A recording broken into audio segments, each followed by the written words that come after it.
Welcome to Car Shopping Insider Strategies. I'm your host. I'm known as Deshone the Auto Advisor. If you have 60 to 90 minutes to spend with us, we're going to talk about how you can make sure you're saving thousands on your next car, not just your next car, but every car you get for the rest of your life. I spent 10 years in the auto industry, 5 with Mercedes, 5 with General Motors, and now we do these streams Monday through Thursday. You can catch us at 12 p.m. Eastern time, and you can get your questions answered live. We do rebroadcast this show for those of you who couldn't make it, or if you want to share this with a friend or family, we'll rebroadcast the show throughout the day. But Monday through Thursday, we are live. You can meet us here to get your questions answered. So I welcome everyone. You're going to hear me talk about the sponsor of our show, which is my digital book. It's my new digital book. It's called Cars from Home, 7 Steps to Saving Time, Money, and Avoiding Dealerships. We've gotten hundreds of testimonials and we've gotten lots of reviews on this book. People like you using it to get below market purchases, below market leases, below market new cars, all from home. 99% of your transaction should be from home. That's how you put dealers against each other. That's how you see the whole market. The only reason you should be in a dealership is to test drive your cars, is to have your car appraised if you're going to sell it, and to pick up your car if that dealership doesn't deliver. So we're going to get into some serious Q&A. I see we got a lot of people checking in on TikTok. Good to see you, Cindy, Cowboys, Hoop you 42, EJ Mobile. You guys can feel free to start typing your questions. I have my man Dolan in the background moderating, and he's going to bring in all the questions we get so that we can make sure that everyone gets an answer. All right. So feel free to start typing. We do have a welcome special from my new digital book.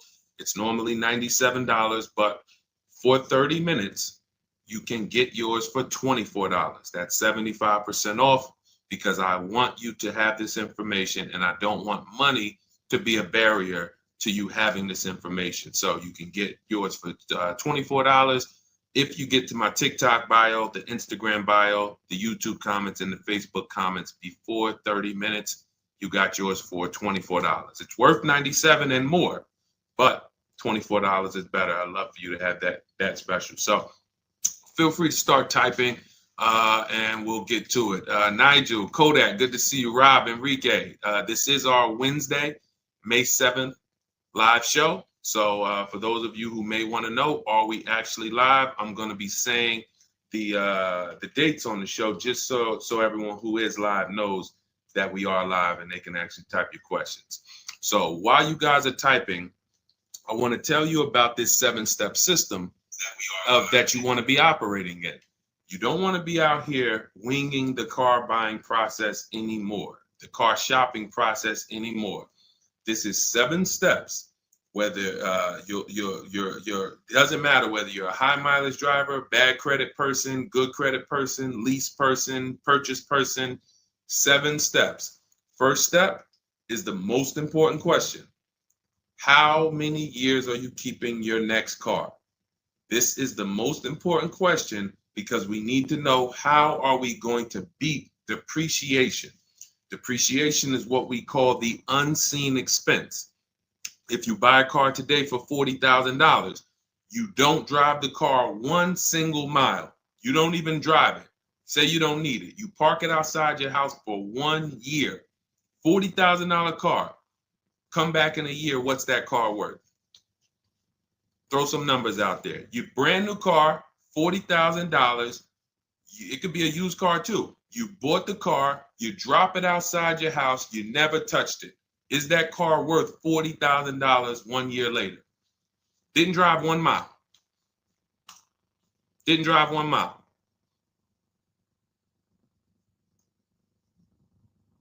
Let's go. Throw some numbers out there. What do you think? What do you think a $40,000 car is worth after 1 year?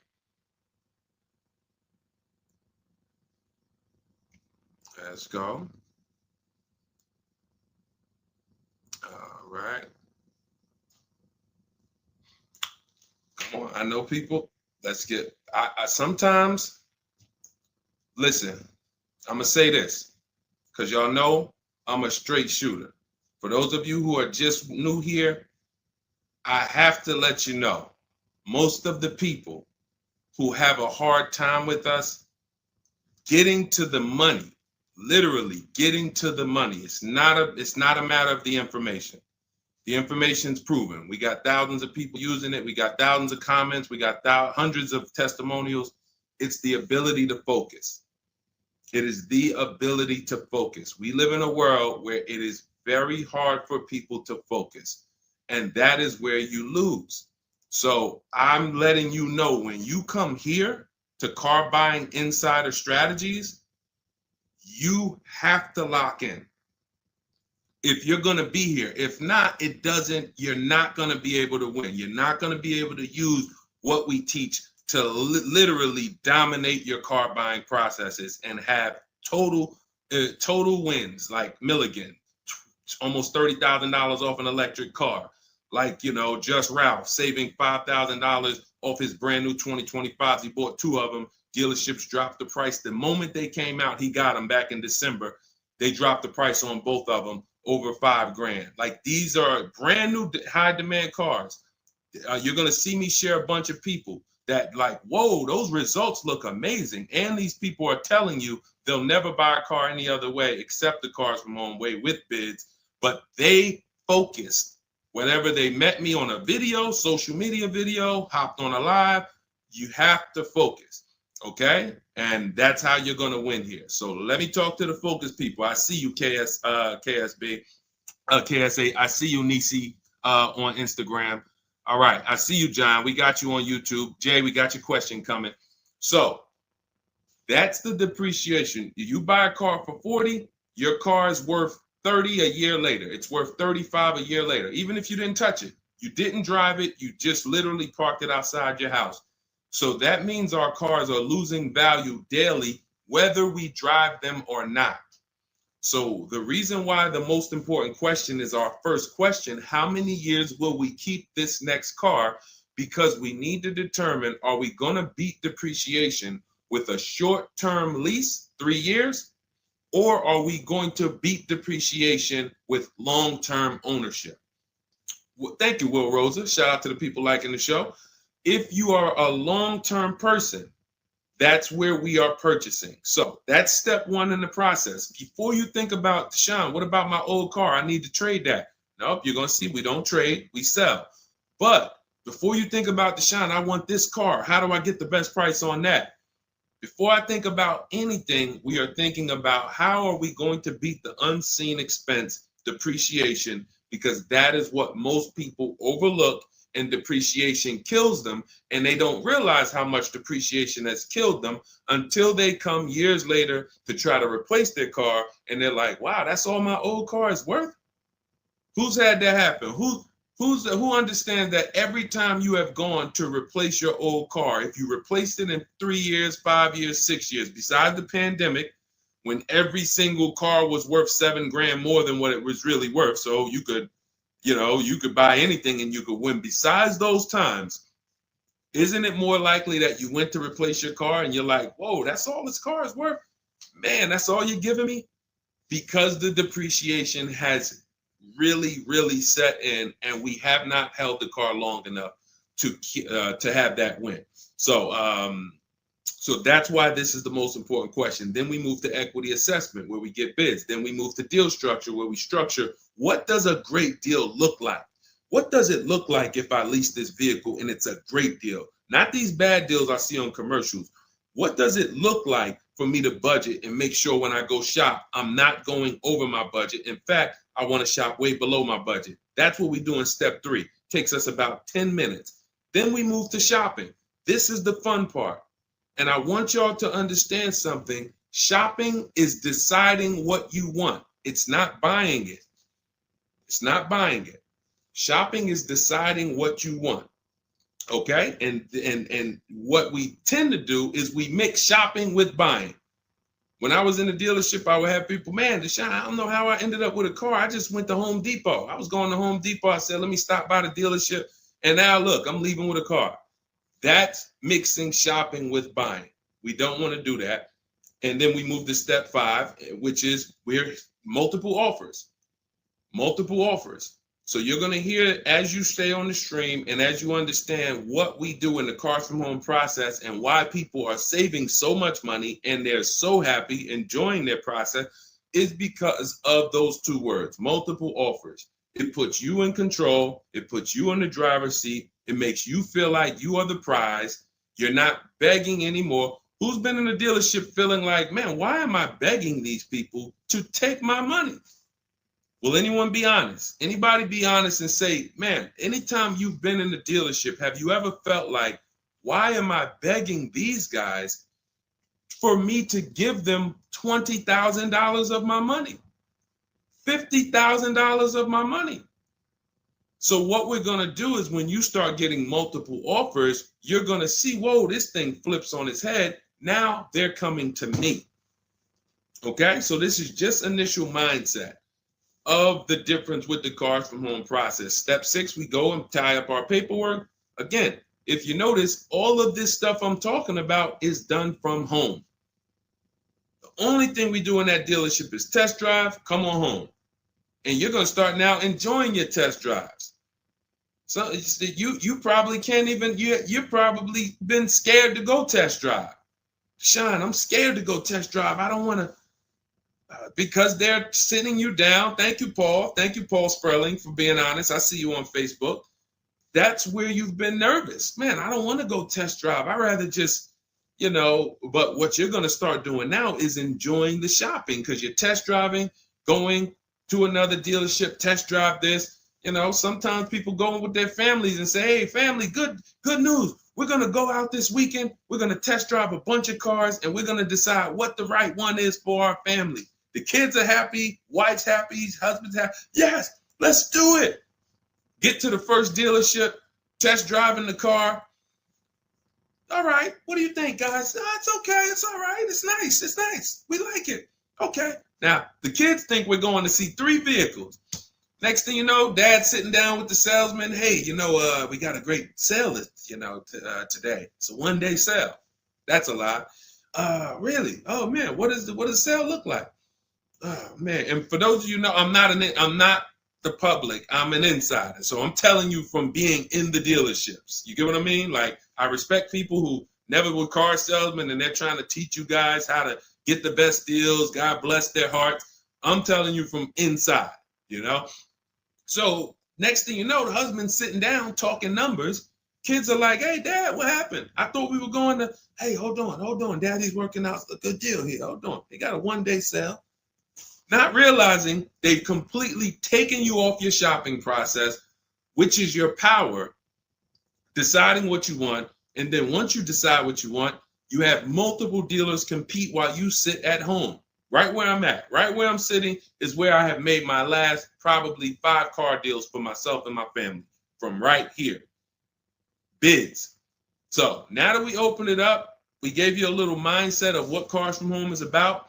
We got questions coming in. I see Jay on YouTube. I see Robert on TikTok. For those of you who want to know if we're live, we are live. It's our Wednesday, May 7th episode. We're live every Monday through Thursday at noon. But you might be watching a rebroadcast and you might have someone ask the same question that you're going to ask because we do replay the show throughout the day for those who couldn't catch us live. All right. So Dolan, let's start bringing in these questions. I see we got some coming. And Instagram, you guys type your questions. We're live on Facebook, YouTube, Instagram, and TikTok. All right. What do you think about the Flex Car Leasing Company? Let's see. It's Flex Car Leasing. All right. Let's see if we can find out about Flex Car. Live large, spend small. Sounds like a good quality lease. That's literally, listen, I leased my first car, I was 22. I had other friends buying cars. My payment on my Pontiac G6 was $256. It was a $20,000 car. I never had a problem with it because it was always under warranty and my other friends were out there, buying cars they were paying double what I was paying. And again, if you're keeping your car 8 years or longer, forget about leasing. You should be shopping for a below market purchase. If you're not keeping your cars 8 years or longer, below market leases is how we save all the money keep thousands in our bank account, drive incredible cars. So let's take a look. It says Flex Car is the first and only month-to-month car lease because freedom shouldn't come with a contract. Once you flex, you'll never buy a car again. Now, I like this. We're just judging it by what do we get to drive? Here's how you judge leasing, y'all. What do I get to drive and what do I pay for that? For example, I told you guys my first lease was $20,256 a month. Then I got an Infiniti G25. Our payment was, that was early. That was like 2011.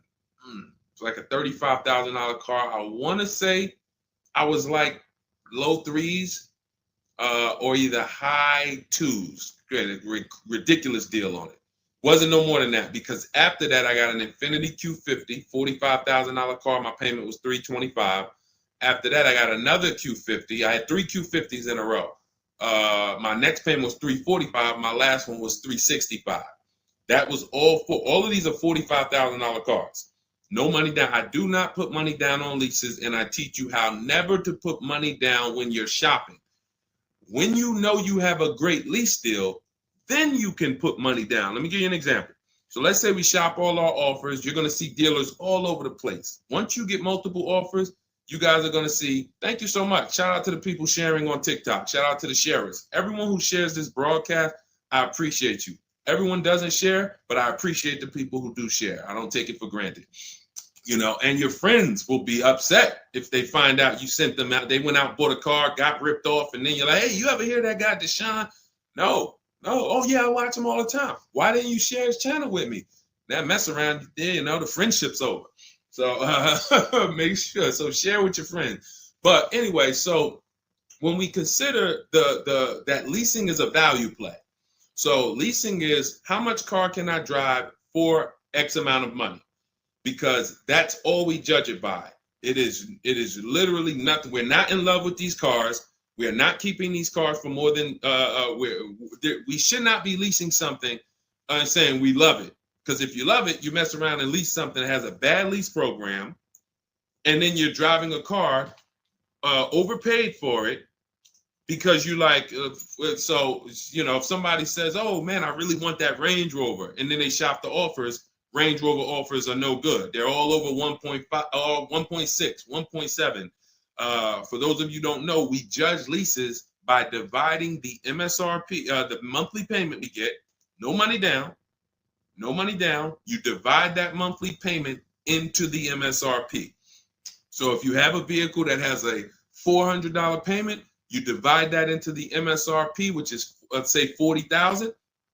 That's going to be a 1% lease. You multiply it by 100. So divide the monthly payment into the MSRP times 100. That tells us a percentage. So once we get that percentage, we can see, is this a 1% lease? Is this a 1.5% lease? Is this a 1.2% lease?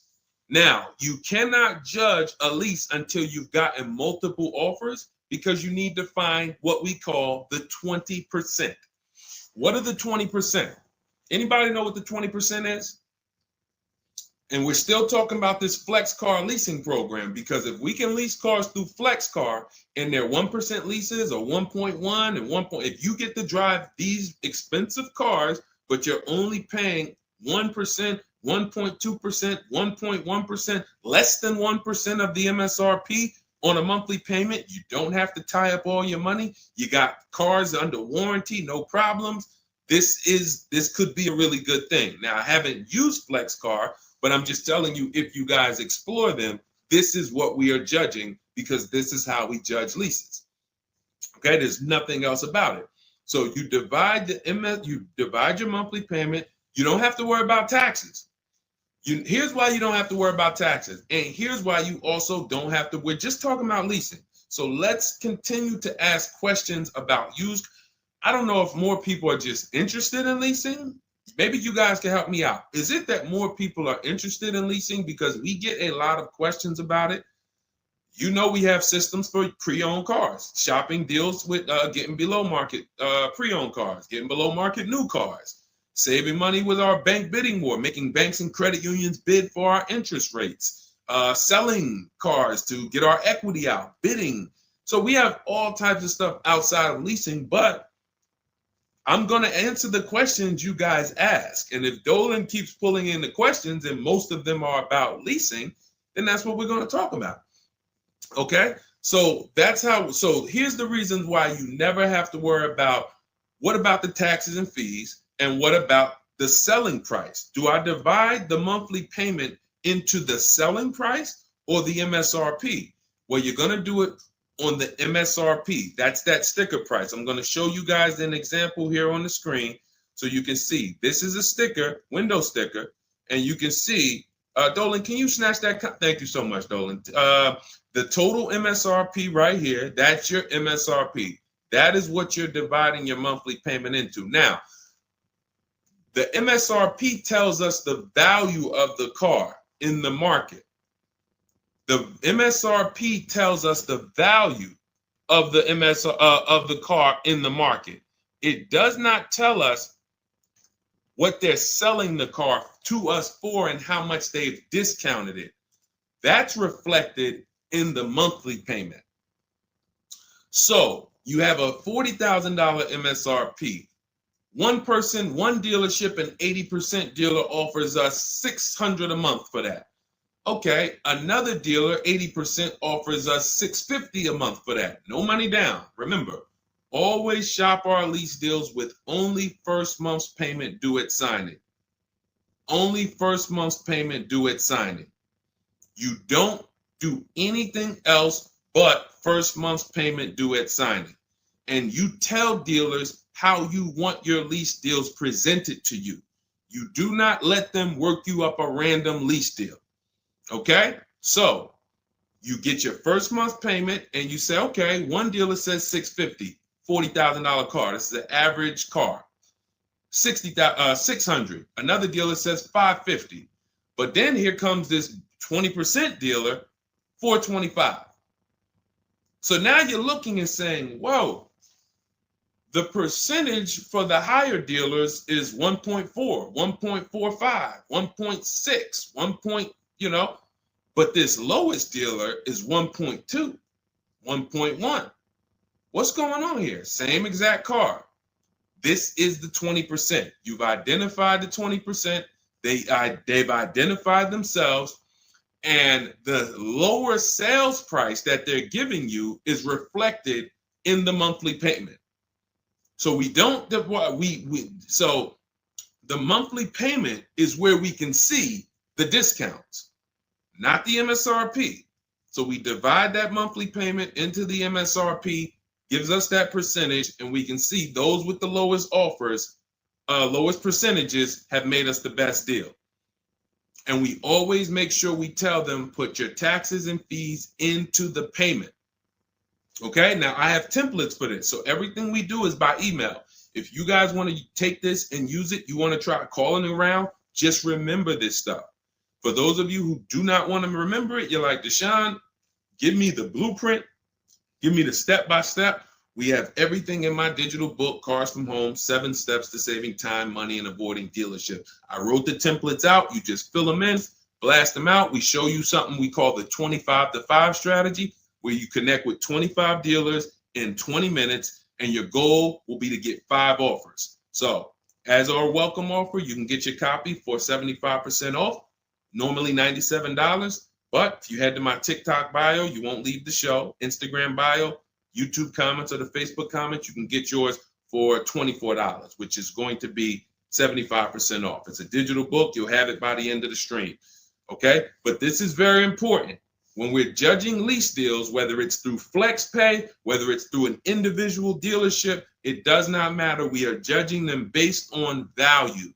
And the lower percentage I'm paying to drive X amount of car, the better value that we're getting. Okay? That makes sense? Type $signs if that makes sense. If anybody needs me to go deeper on that, we can certainly go deeper. Okay? I just had to, there's somebody named Pop. We blocked him on TikTok. He said, talk too much drama to drive a car. He never say that with a house. And if he would, he's totally ignorant. And here's the thing. We have been taught by the auto industry, a multi-billion-dollar industry, that we know as the public takes advantage of people and rips them off. As an industry, not every dealer, but as an industry, they take advantage. They do not get sued. We have people who are driving the same cars, paying $200 more, same exact car. No one is getting lawsuits. You're ripping us off because you've taught us that we should be able to come into the dealership, make a $30,000 transaction on the low side.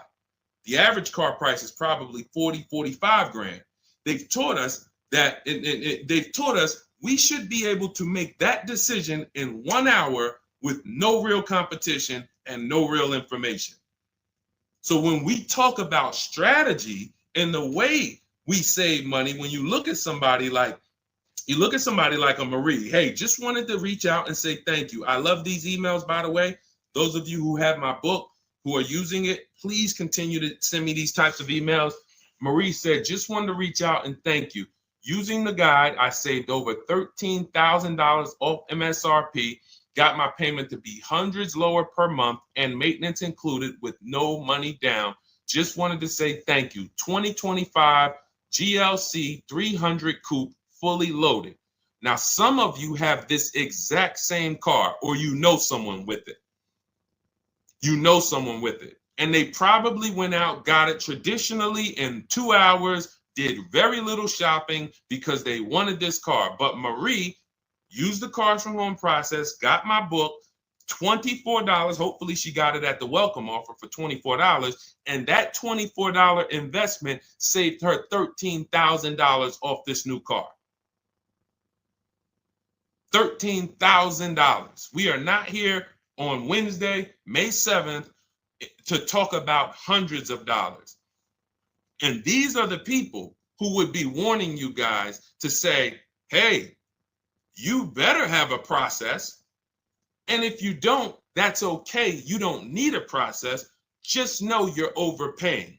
And just understand that the car business has mastered sending you down the road in your car and you overpaid and you're smiling. It's a very, very powerful business, multi-billion-dollar machine where you could send hundreds of people down the road smiling and they literally overpay. You just made $5,000 on them, $8,000 on them, $10,000 on them.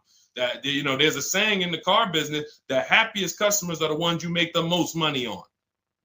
That is a saying. So the happiest customers, the ones that are no, hey, listen, you got to do better, man. Hey, man, I'm still not happy because you still don't feel like you got a good deal. Those are the people that you make the least money on. Still making money on them because they're not comparatively shopping. But the ones who, oh, Joe, you were great. You made this so easy. Go see Joe, everybody. Meanwhile, Joe's making $8,000-$10,000 on you every single time.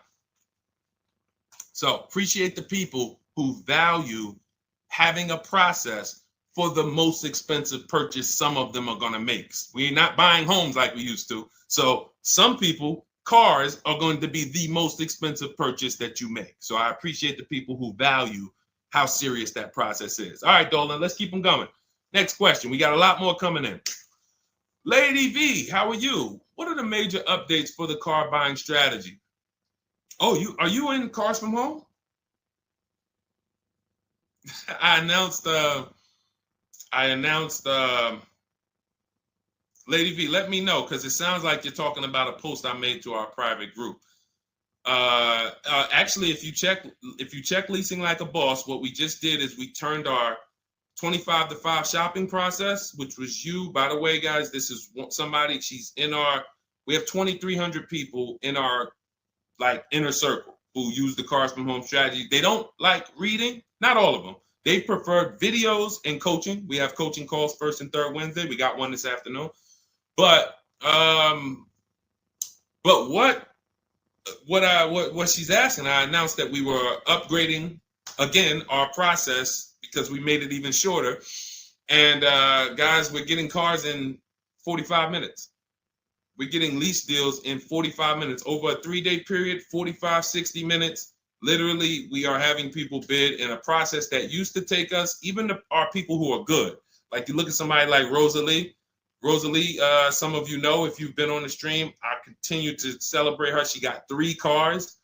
At once, she had to get 3 cars for her sons. A Nissan Rogue, $36,000, $399 a month, sign and drive. CX-30, $28,000, $339 sign and drive. That's a 1.2% lease. And then Mazda CX-50, $40,000 vehicle, $420. 1% leases, and then one, just killing it. Probably. And then she got $6,700 selling her old leases. She sold 2 leases because in step 2 of our process, we teach you how to sell not just your cars that you own or that you finance. Who didn't know you could sell a lease? Type me. Let me ask this too. Who didn't know you could sell a car that you did not have the title for? It's not paid off yet. Let's ask both. Who didn't know both of those? Because I've seen people in my career that say, listen, Deshone, as soon as I make my last payment, I'm coming to get that. As soon as I get the title. And I'm like, where did you think that you had to wait for the title paid off to? So who didn't know that? So literally, I see you, Nina. Thanks for being honest. Appreciate you. All right. Thank you, yours truly. I appreciate the people who are always willing to be honest, because you're the ones who are going to really, if you can't get the bad news, you are literally not going to be able to get to the good news. Like, you got to realize the people who they have a very tough time is they just think, Deshone, I know way more than you. Even though you've been in this thing since 2006, you got all this experience, you done worked for this, been a finance manager, had your own brokerage. Deshone, I still think that I know this more than you. Very tough time helping them. But other people, you guys can win very simply. So when we look, she's asking, we were getting these cars in roughly an hour and a half, 2 hours from home. Now I'm doing it in about 60 minutes, but I created a quicker process, cut some things out, and we just are uploading new things to our membership page that are going to have people literally popping in over a 3-day period. Morning, 10 minutes, afternoon, 10 minutes, evening, 10 minutes. You do that by your second day, you're going to have 5, 6 offers, 7 offers, and be ready to close the deal. Like that quick. That quick. I'm always about quicker. Deshone, y'all getting cars in an hour and a half from home. Yeah, but can we do it quicker? So that's what we got. So check Leasing Like a Boss, and you'll see some of the new videos already in there. And thank you, Daniel. He said it's worth the price. And it's in the book. So very important to understand. Everything we're talking about, guys, you can get it for $24. If you get to the book before the 30-minute welcome offer expires. This is the same system. Some people just like videos and coaching in our community, 1,600 people in it. They want to be in that. Like, let's do this together. Let me ask more questions. We can't answer questions for people who have the book. Unless you pop on a live and you catch me here. So thanks, Lady B. But yes, check out the membership page and you'll see all of the new videos in day 5 for the 25 to 5 strategy. It just got quicker. All right, go ahead, Dolan. Pull the next one up. All right. And every time y'all hear something that you like, can you continue to run up these likes on TikTok? Appreciate it. I see we're about 300 now. But if y'all can continue to run those likes up, it means a lot. It lets TikTok know, hey, they're talking some serious stuff over here. Let's bring some more people over here so more people can benefit. My man Paul Sperling on Facebook. How are you? Are there dealerships that won't allow you to lease unless you use their financing and not use your own credit union? This is a great question. Wanted to know if it was true because Genesis Salesman told me that. Great question. So Paul, with a lease, we must use the dealer's bank or the manufacturer's bank. It's not like a finance where we can go and we can get our own financing. We can shop around for our own financing. And the reason we're doing that is to make sure that they're not overcharging us for the financing. So we have a process we call the bank bidding war, where we strategically let tons of banks and credit unions shop our credit without it lowering our credit score with all these inquiries. And we do it within a window, and it allows it to only show, it only affects our score as one hard inquiry. So these are the steps we take to make sure we are not overpaying. Thank you, y'all. Yali 288, #1 gifted badge. Appreciate you. But on a lease, it's different. We must go through the dealer's bank. Now, here's what could happen. With a lease, there's something called a money factor, which is an interest rate. That's an interest rate on a lease. It's called a money factor. Now, dealerships, if they know you are not shopping, and some, the 80%, even if they know you're shopping, they're going to mark up the money factor. So they're going to create and quote you with a higher money factor. This is why going in and asking for the invoice does not matter. You don't know what the hidden money is. What are the rebates? What is the incentives? What is the money factor? You don't know. Did you mark it up? Did you not? Can't see it. It is totally undisclosed. There's no way for you to see it. So how do we make sure this doesn't happen? Multiple offers.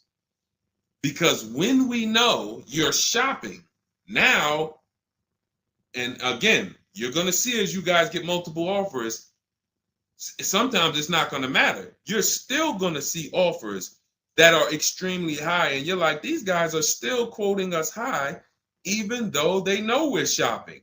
Correct. Because this is what they sell their cars for.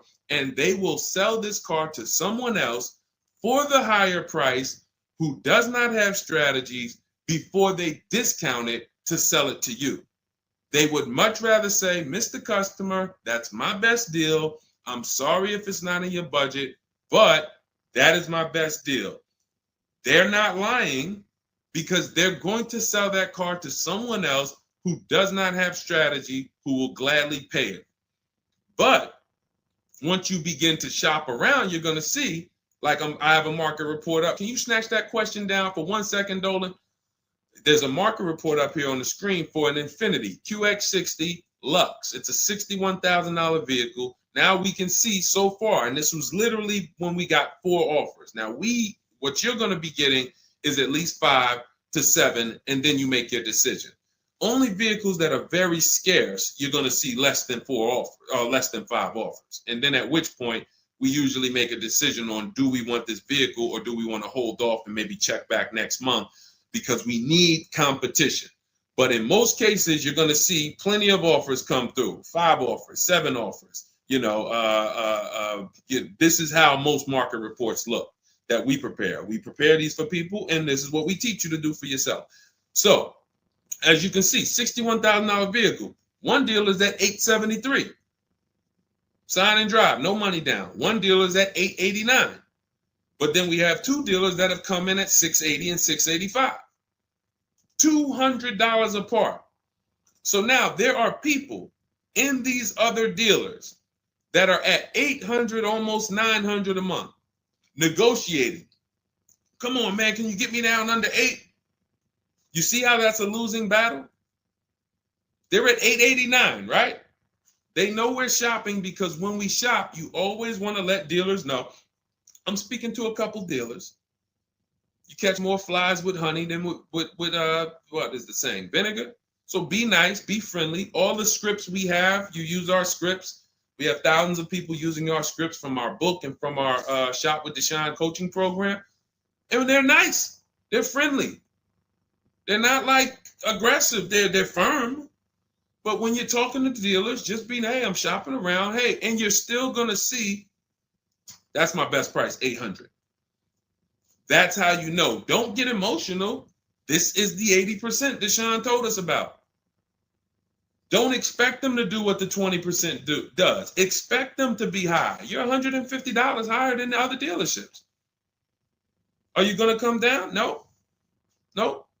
Because 16 million new people buy new cars a year. And sorry, I'm glad you got strategy, and I'm glad you know how to find this 20% dealer that's $150 less a month than me. But that's not going to change the fact that I'm going to sell this car to someone else. And they'll try to lean on you and say, well, do you want it? Because, hey, that's our price. No, I'm sorry. We don't want it. Thank you so much, though. So this is what we're dealing with when we are dealing with car salesmen. which is why you must shop multiple offers to be able to get your best offer. Now, when we look, going back to yours truly's question about, can you pull that question back up about the shopping for the lease financing? It wasn't yours truly's question, I don't think, Dolan. Whatever the last question was, because what we're talking about is in those $800 a month payments, what is making those high payments so high? It may not be that they're not discounting only. It might be that they're not giving a big discount, and the finance managers are so used to robbing people that they say, listen, every single lease quote that y'all quote, make sure you put 1 point in there for me. Every single lease quote. Do not bring me a lease customer if you don't have any padding in that money factor for me. And that's what they do. So they are not going to lower the money factor. They can't. There was salesmen. I remember when we were salesmen, they used to start negotiating the rate. Hey, what if I could get you down to 3.9 or 4.9? The finance manager come out and say, why are you saying that? You're giving away my money. You negotiate the car price. You negotiate with their trade with them. You don't negotiate my money, because the finance managers are like, hey, when it comes to that rate, that money factor, those interest rates, that's my money. And there are some dealers who have it built in, which is why you must comparison shop. You stay at home. Again, if you want to do it your way, you want to call around, you want to get at least 5 offers. Using our way, we'll show you how to get 5 offers, contact 25 dealers in 20 minutes, and then literally in minutes, you got offers coming into your inbox. But whether you're doing it our way or whether you're doing it your way, stop doing it their way. Their way is just come on in, think you can negotiate back and forth, and then once you hear a number that you feel like it sounds good, that's when you take it. Losing battle. Okay? Let's go, Dolan. Pull up the next one. All right, I see we got a lot of questions. We got Nina. For those of you who don't know, we are absolutely live. This is our Wednesday, May 7th live. We're live every Monday through Thursday at 12 noon, so you can meet us here. If you couldn't catch the whole stream, we will rebroadcast this show throughout the day, so you can have your friends, family watch it, or you can catch up on some of the things you missed. We'll replay all through the rest of the day. And on the weekends, we take all the shows from the week and we rebroadcast them out, so everyone can catch up on things throughout the weekend. All right. And most times you're going to hear someone ask the same question you were going to ask. All right. When getting quotes for your Adrian on Facebook, when getting quotes for your car for trade, who all should you get quotes from? This is a great question, Adrian. 6 companies right now. 6 companies. And we could throw a 7th in because Rosalie sold hers to We Buy Any Car. So this is step 2, guys. This is called the equity assessment, because we don't trade. Trade is a curse word here. The only people who have to trade using our system are people who buried themselves in negative equity, and now we're working a transaction to get them out of it. They can't pay the difference, so they have to trade their car into whoever wins the bid. And but those are the only times we use that curse word, trade. In every other case, we are selling our car to cash buyers because we're separating our transactions. We separate who we buy our car from who we sell our old car to, from who we get our bank loan from. Some of you, and be honest, have you given the dealership your trade-in, got a loan from them, and got a car from them? All 3 in 1. Have you done that? I bought a car from a dealership, got my loan from them, and I gave them my old car. 3 transactions in 1. Impossible to have 1 there. Again, take the bad news first so that we can get you to the good news. You cannot win giving a dealership 3 transactions in 1. Okay? Each one of these should be bid out while you're at home so that you know I've maximized everything. Okay? So 6 companies we're getting bids from: CarMax, Carvana, Driveway, Kelly's Blue Book, but not the regular Kelly's Blue Book, Instant Cash Offer. Kelly's Blue Book Instant Cash Offer, where they connect you with a local dealership that gives you a cash offer. Auto Nation, cash offer. Car Gurus, cash offer. All three of them connect you with a local dealership to get a cash offer.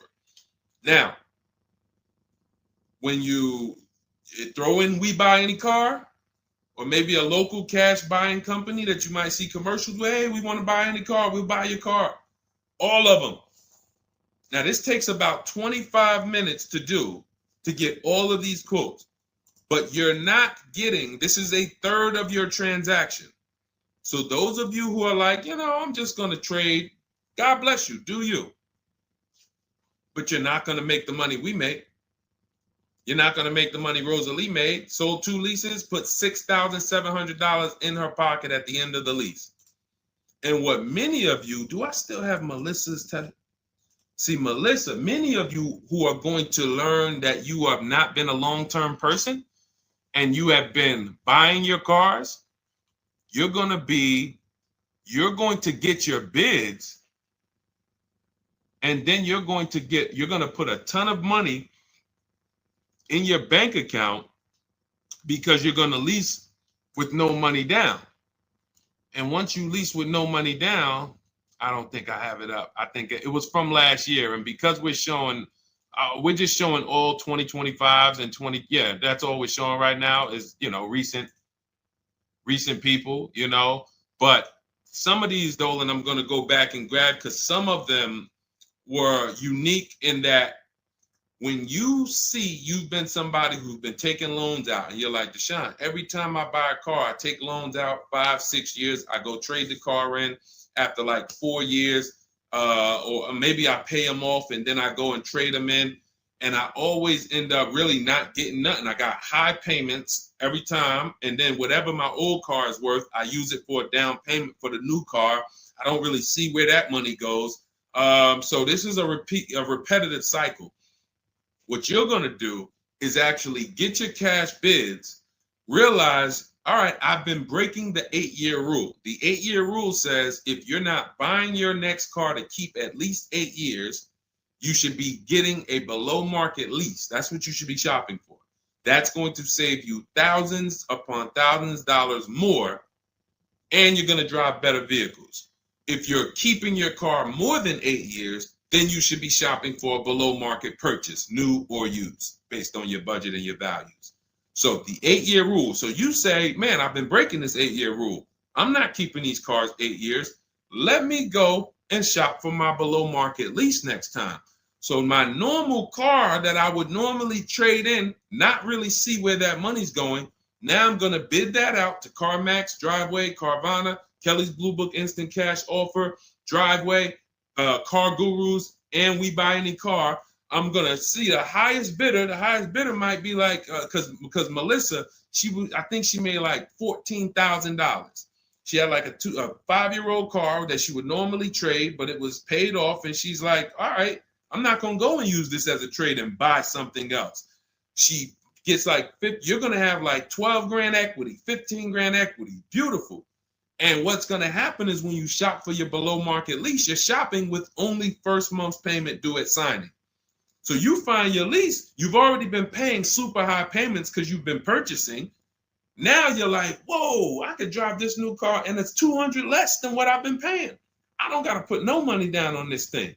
You pull out of there with a super low payment, new car, and you got a $12,000, $15,000 check going in your bank account. Got my car, and now I can see where my equity is going. It ain't going to you, dealership. It ain't going in that car. It's going in my bank. And this is, that's one of the most beautiful things I love to see. And it only happens for people who have been, unfortunately, programmed and brainwashed to buy cars. They don't keep them 8 years. And then when they come to the revelation, now it's like, boom, equity goes in the bank. I'm driving new cars for cents on the dollar. Beautiful. All right. And that's why you do the equity assessment before you shop. Step one, we decide how our 8-year rule. Are we buying to keep more than 8 years or less than 8 years? That's when we know, lease or purchase. Then step two, equity assessment. Let me see what my current car is worth. My current lease is worth. Can I make any money on it? Am I upside down? That's what we do at step 2. Okay, so once you guys really follow this process, your whole car buying is going to change. You'll be moving just like everybody else is moving. Just like Brian got his first lease. First lease using our system. He said, just finalized my first ever lease using your system. 2025 HRV Sport, all-wheel drive, $30,500 MSRP for $395 a month. 1.2% ratio. See, this is how you know people understand the car buying process. They talk just like me. They talk just like me. They know the process. They didn't have to go to school for this. They just followed the steps, and I walked them through how to judge the deal. 1.2% deal, 12,000 miles a year, 36 months, no money down. His initial quote from this dealer was $434. In my book and in our Shop with Deshone system, we have calculators we invented. We have 6 proprietary calculators. Can't find them anywhere on Google. They're ours. We created them. He used our calculator. We put all our offers into the calculator. It tells us what to counter. So he counter offered online or by email. His last offer was $395. They went from $434 to $395. That's how it goes. And he probably had 5 or 6 or 7 other offers that was $150 a month higher. That's how it goes. All right. That's where you want to be. All right. That makes sense. Did everybody grab that? Type $ if you follow me. Who's following? Type $. Okay. I never want to go to the next subject before I make sure. All right. Did you grasp that? Did you? All right. Thank you. I see you, DJ and Nice. My man, good to see you checking in. Hart, you have that's your username, Hart. So yours truly. Thank you so much. Good to see you. All right. I see you, HD1 1225. Good to see you. All right, perfect. All right, Dolan, let's go to the next question.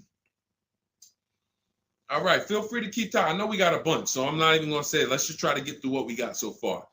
Should there be a set length of financing depending on the year of the car? Great question. So we have something we created called the Rule of 72 and the 10th birthday.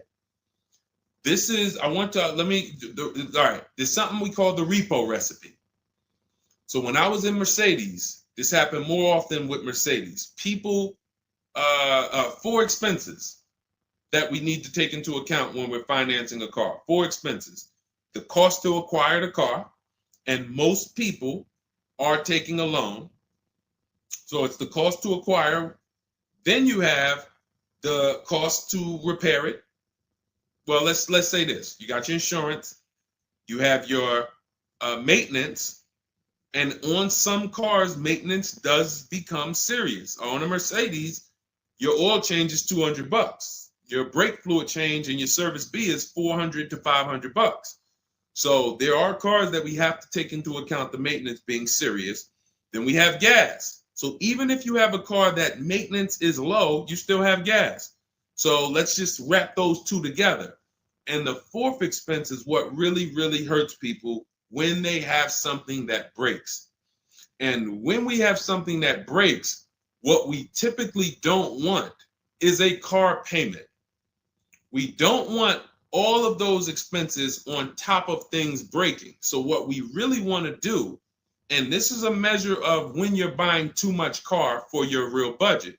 If you can't buy a car and you afford it and can get, most of the loan is under warranty. So most of the loan that you have the car is under warranty. If you got a 5-year loan and you got 2 years without a warranty, okay, cool. You got a 6-year loan, you got 3 years without a warranty, okay. But you don't want a 6-year loan and 1 year you had a warranty and 5 years there's no warranty on a car that could, and you don't have the cash. These are things that we call the repo recipe, because when something breaks and you have a car payment and your insurance payment and they're telling you, wait, you need the maintenance, you just wait, I just put brakes and tires on this thing. This is enough for some people to say, whoa, I can't afford to put $5,000 into this car in 60 days. Or so how do we prevent this? We prevent this by making sure we're not taking a car or a loan too long for the year of the car. And the longest loan we want to take is 72 months. And so the reason why it's called the rule of 72 and the 10th birthday is because when you add up the year of the car and the number of years old the car is, I'm sorry, when you add up the year of the car and the year of the loan, the number of years on the loan, it should not pass 10. So if you're getting a 4-year-old car, you can take a 6-year loan. If you're getting a 3-year-old car, you can take a 6-year loan. That's 9. If you're getting a 5-year-old car, you should take a 5-year loan max. If you're getting a 6-year-old car, you should take a 4-year loan max. Now, why is this a test of affordability? Because some of you are saying, whoa, but I can't get the car that I really want at that number. Then that means you can't afford the car that you really want. Again, it doesn't mean you can't break that rule, but it does mean that you're going to have a loan on a car that's older than 10 years. This is risky. So it's nothing wrong. The reason we create these boundaries, so at least when you cross them, you know you're crossing them. So if something happens, you're not surprised. You're not like, whoa, how did this happen? Well, I took a little risk. I took 1 year longer. Then, the car's 11 years old. I still got a loan on it. Stuff goes wrong. I'm out there. I got more exposure. But if we use that as a gauge of affordability and say, you know what, if I can't afford a 6-year loan on this car, then I can't afford the car. If they're telling me I got to take 7 years, that's why we cap both. We cap the number of years you should take at 72, absolute longest. And some of you know we default to a 5-year loan when we're shopping. This will also help you because you'll look and say, 5-year loan, every $5,000 is about $100 per month. So as you're shopping and you're looking at cars, you should be saying to yourself, all right, $20,000, that's about a $400 payment. All right. And that's if I put no money down. You got your taxes and fees. Maybe I'll take care of the taxes and fees, but that $20,000 car is going to cost me about $400 a month, 5 years. $80,000 car, you're looking at, divide that by 5,000. That's $1,600 a month for 5 years. Doesn't matter how high you go. But when you don't have these rules and you go in, here's what tends to happen. You look at cars that are way more expensive than you could afford, and you say, hey, can you get me to this payment? And a salesman, are they ever going to say, no? They're going to say, oh, let me see what I can do. Next thing you know, they come out and say, hey, good news, I got you to $1,000 a month. Hey, good news, I got you to this. Way below what our rules are. Way below than the $5,000 every 100. So you got to say, how did they get me to way below the every 5,000 is 100? How many years is the loan, sir? Oh, well, listen, what's more important to you, the payment or the number of years? Well, both are important to me. How many years is the loan? Well, right now, this is an 84-month loan. This is a 96-month loan. Wait, so 7, 8 years? 8 years, 9 years? You're talking like, yeah, well, and that's how you get jammed up. So if you keep these boundaries in place, longest loan I'm going to take 6 years, 72 months. When I'm shopping for a car, if I'm purchasing it, not leasing, I am looking and saying every $20,000, every $5,000 I'm going to borrow, it's going to cost me about $100 per month. If you do these things, look at the car. What's the year of the car? 5 years old? All right. Max I want to do on that car is a 5-year loan. Oh, it's only 3 years old? All right, I can stretch to a 6-year loan if necessary. You keep these boundaries, you will be safe. You stay far away from the repo recipe. When things tend to go wrong at that 9, 10 year, 11 year mark, you got to put some money into the car. Car is paid off. You don't have to worry. Okay? High dollar signs if you guys followed that, and we can move on to the next question. Everybody clear on that? Colin Moore, welcome to the community. New follower. We are live. It is our Wednesday, May 7th episode. You may be watching us live at noon, or you might be watching a rebroadcast. We rebroadcast the show throughout the day until our next show tomorrow, which is at noon. Monday through Thursday, we're live at noon. You can please tell your friends who are shopping for cars, meet us here. If they'll be shopping for cars in the next 6 months. This is where they want to be. And they really don't want to wait. I mean, I'm trying to get people to stop waiting till they need a car to go and start learning this stuff. You want to be in the market 90 days before you need a car. We've been programmed again to wait until, and it's probably the anxiety. I put it off to the very end. We've just been programmed to wait until the very end, and then we go in and now we have desperate vibes. We're like, oh, I got to take anything I can get.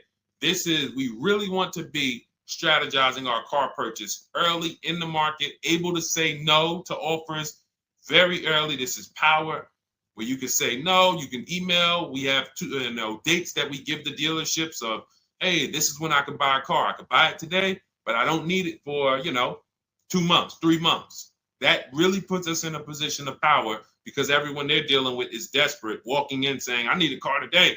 Oh, I hear these cars are hard to get. All of this wrong, desperate energy that's going to make them pay more. That's what they want to sell. We come with, no, we can make a deal today, but we don't have to make a deal today. And when we come like that, it really positions us to, next month, the car salesman will be like, man, I ain't sold a car in 4 days. Oh man, let me call Kevin Gilder. Hey, Mr. Gilder, are you still in the market? Yeah, I'm still here. I told you I got until I got a couple months. Oh, cool, man. Listen, I think I could get that offer you made last month. We couldn't do it last month, but we were super busy. Everybody was in here, man. We charging them all of this money, but right now we're pretty desperate, and I would like to take your offer to my manager. Sure, definitely. That's obviously not what they say, but that's what they're thinking. So you want to be positioned for that. If you shop every single time in an emergency, you're not going to be able to be positioned for that. Okay? We don't want to be in the habit of emergency shopping. Not here. Once you have this way, you'll be like, oh, man, I could get in the market early. All right. Go ahead, Dolan. Oh, for those of you who are like, Deshone, there's no way I'm going to remember all of this stuff. Can you give me the whole blueprint? Write it out step by step. That's my new digital book, Cars from Home, 7 Steps to Saving Time, Money, and Avoiding Dealerships. And it's 7 steps, whether you are purchasing, whether you're leasing. We get below market leases. You're going to get below market leases, below market new cars, below market used cars, below market financing, because you're going to have banks and dealers bidding for your financing. If you're a high mileage driver, there's 3 different strategies for exactly how you need to be moving as a high mileage driver.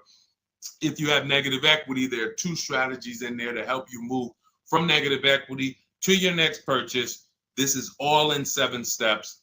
Very simple to follow. So you can get your copy. It's normally $97, but you can get your copy. Part of our welcome offer, 30 minutes only. If you visited already and that timer started, once 30 minutes goes to 0, it is now $97, which is worth every penny.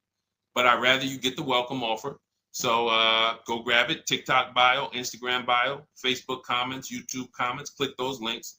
Go grab your book and come on back to the stream. Make sure after you get the book, you screenshot the thank you page, because it has my support team's email. Sometimes you're typing fast, type your email wrong. You don't see that book in 10 minutes. Just send an email to my support team. They'll get you your book right away. All right, go grab it before the 30 minutes is up. Go ahead, Dolan, shoot the next one. You don't want to have your own financing all the time, pure knowledge. Sometimes dealers have 12, 13 banks sometimes. Sometimes they can beat what you get on the outside. The key is creating a competition. Thinking about a 2025 Land Cruiser for $62,000, $5K down, any advice? How do we know that's a good deal? How do we know that's a good deal, everyone? Now, mind you, that's how a lot of people approach the car purchase. I'm thinking of this car, all right, I got 10 grand down. What we haven't, so here's what you discussed in this statement. I'm gonna read this question again, and you're gonna see 2 pillars that unfortunately we're combining. Thinking about a 2025 Land Cruiser. So now in my mind, for 62K. Now, this is a new car. With our new car system, we use the bidding. Thank you so much, Daniel. See, Daniel knows. I think, Daniel, you have our book, Bidding the Market. So that's where we're missing everything. So now we're looking at the new car, which means what our process is, we're connecting with 25 dealers to get bids. If you said, Deshone, I called around, spoke to several Toyota dealerships, and the best dealer that I found who's going to offer me a car is going to give me $8,000 off. But I got 5 offers. I got 7 offers. Some people said they're not going to do any discount. Some people had $3,000 in fake fees and dealer adjustments. Some people had protection plans and they took off a little money, took off $5,000, but they had all of these fake fees. So it's really not even like they took off $5,000. But one dealer didn't have the fake fees and he discounted $8,000. Boom. That's a bid. You did it manually. Didn't do it our way. That's just fine.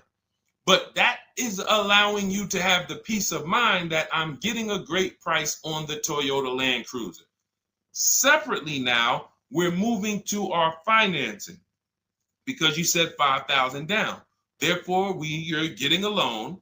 So we would now have banks and credit unions bid to now submit offers to you within a 24-hour period. You have all these banks, credit unions online bid for the loan, get the best interest rate. We give the dealer a chance to see can they beat it. In which case we bid out the loan, we bid out the car purchase, and now and watch this. I'm home doing that before you even get home from your dealership. One visit, you're in the dealership 3 hours. I'm popping into my email minutes at a time, 15 minutes. I'm hopping on. I'm getting banks to bid in an hour. Everyone's bidding. Boom, boom. I'm getting dealerships to bid. You're still at the dealership. You're just meeting the salesman. You're still wondering, do they have a black one? Hey, he said he had a black one. He was going to pull it up. All right. He comes back with silver. Oh, you don't have black? Oh, no. Well, listen, somebody's trying to dig it up in the back. We're going to see. Why don't you drive this one and then maybe we'll see. Okay, listen, I'm here.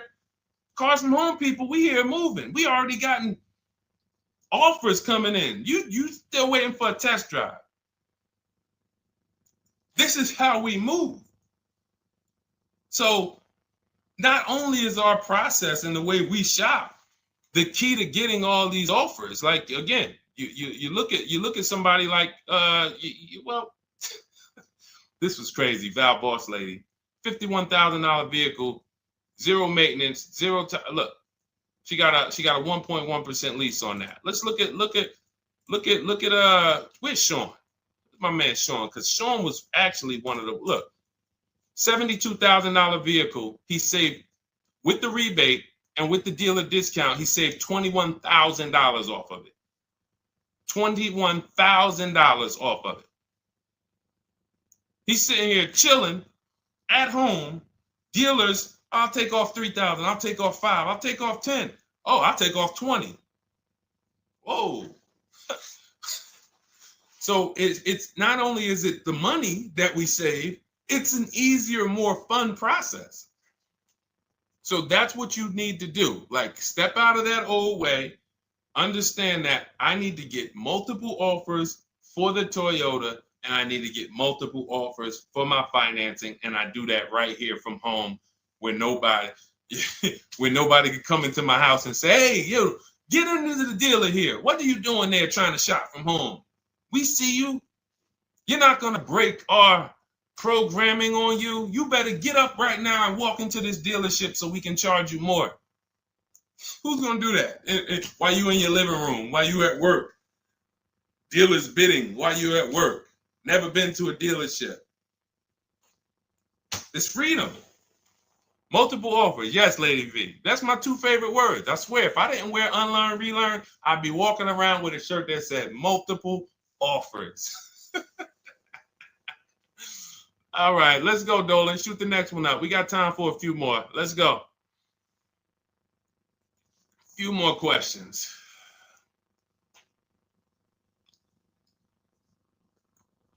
Atiba on Facebook. How is the best way to sell your personal car? Is that in the book? Yes, that's our equity assessment. Step 2. Step 2. Multiple offers. Get your 6 to 7 cash offers. And if you don't need to replace your car, just go and get your check. Do your inspection, get your check. Cash offers, CarMax, Driveway, Kelly's Blue Book Instant Cash Offer, Carvana, AutoNation, Car Gurus. You want to throw We Buy Any Car in there? 7 offers. Get your cash offers. Now, if you are replacing your car, we are timing the transaction. What that looks like is we get our bids for our old car, our current car, or our lease. We assess what our equity is, and then we go shop for the new car. And once we find the best offer for the new car, we then go in. We'll give the dealer a chance to match it, but they usually can't. Hey, I'm selling my car to We Buy Any Car. You know, they're giving me this. Can you beat it? No, that sounds crazy. I can't beat that, because they're not going to win 2 bids. They're not going to beat all of the new car dealers or the used car dealers to sell you a car. And then they can also beat all the used car cash buyers to buy your old car. They'll be out of business. So you go pick up your new car, drop off your old car, or go drop off your old car, get your check, drive over, pick up your new car. Maximize both transactions. It's a beautiful thing. That is the way it's done with us most of the time. Very rarely is the dealer we're picking up our car from the same one who's buying our old car. Very rarely. But yes, absolutely, that's in the book. All right, let's keep it going. Dolan, next one.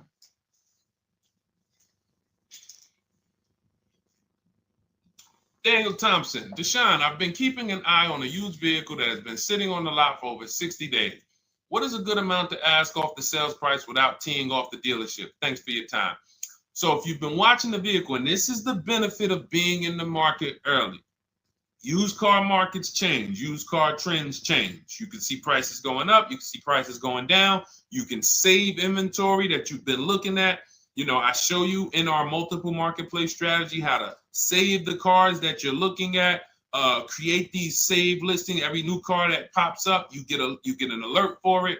This is why when you know the market, like Daniel knows the market for this car, if he has on alerts, every new car that pops up, he knows about it first, and he can actually jump on that car quicker than anyone else, because other people will hesitate because they don't know the market. So they'll say, hey, what about this car? Oh, they just listed it today. It might not be a good deal. Well, Daniel will know if it's a good deal because he's been watching the market to know, yes, that's a good deal. No, it's not a good deal, because the really great deals where dealers say, hey, we're just going to move this car. We want it gone in 24, 48 hours.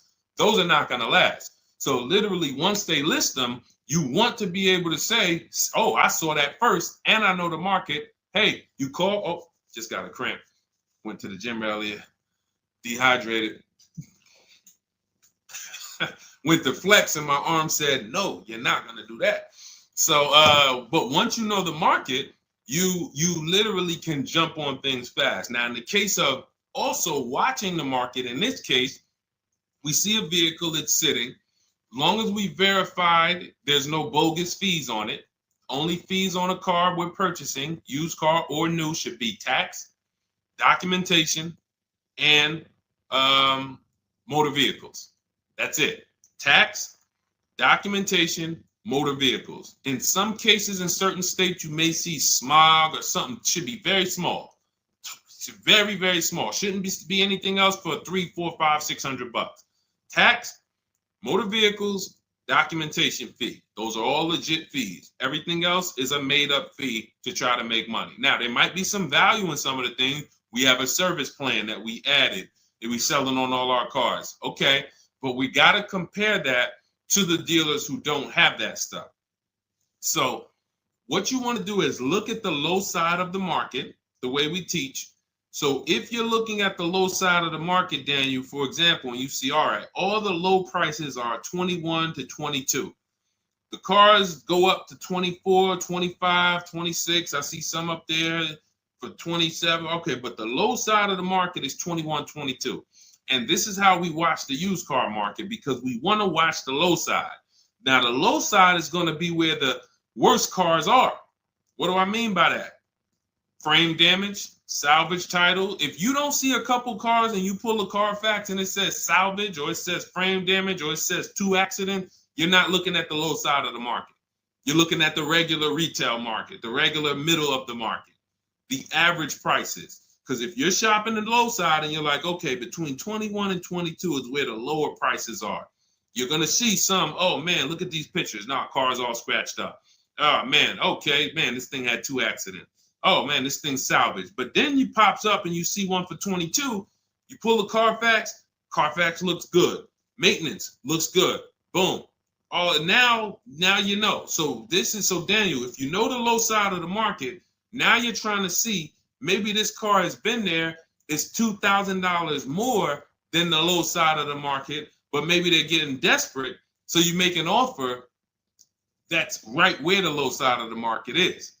So let's say the low side of the market is 21, 22. This car is listed for 24, but you know this thing been there for 2 months. You make an offer of 21. They might say, hey, listen, no way we can do that. Most we can do is 22. In which case, you won.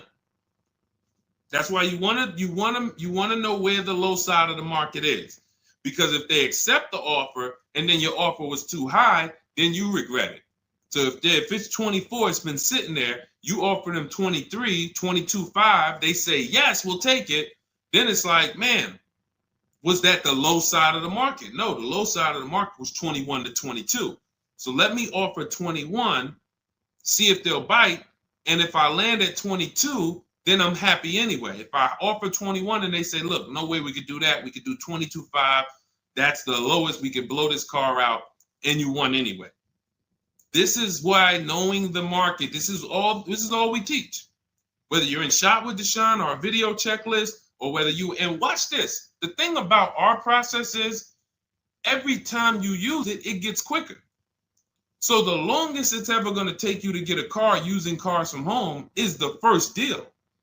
Second time you coming through and you're like, okay, I know what to do now. I know where to go now. Yeah, I remember this from my last time. I remember this. That's why Rosalie got her QX60 last year. And then she got 3 cars at once. Because she's like, I got mine. Now I just got to rinse and repeat 3 times for my sons. So that's what you need. That's where you base your offer on those things, Daniel. All right? All right, great job. All right. All right, it's go ahead, Dolan threw up one more. All right, I'm trying to see. I'm looking at time and I'm like, all right, let's go. All right. Is it true that finance bank will require a certain amount down to get you approved? Absolutely not. Absolutely not. You can do no money down financing. Here's what's happening if anyone's requiring money down for finance. It could be based on your credit, but more often than that, it's based on how much you're trying to borrow relative to the price of the car. So let's say a car is $25,000.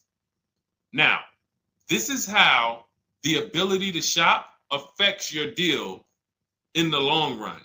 Because if you overpay, the bank is not going to tell you. It's not their job to say, yo, you're overpaying for this car. But here's what happens. Let's say a car that is a good deal would come in around $25,000. Good deal, good value. Now, you don't know what you're doing. You go in, you pay, you get a car, you're like, okay, man, I'm looking at this car, man, it's about $28,000.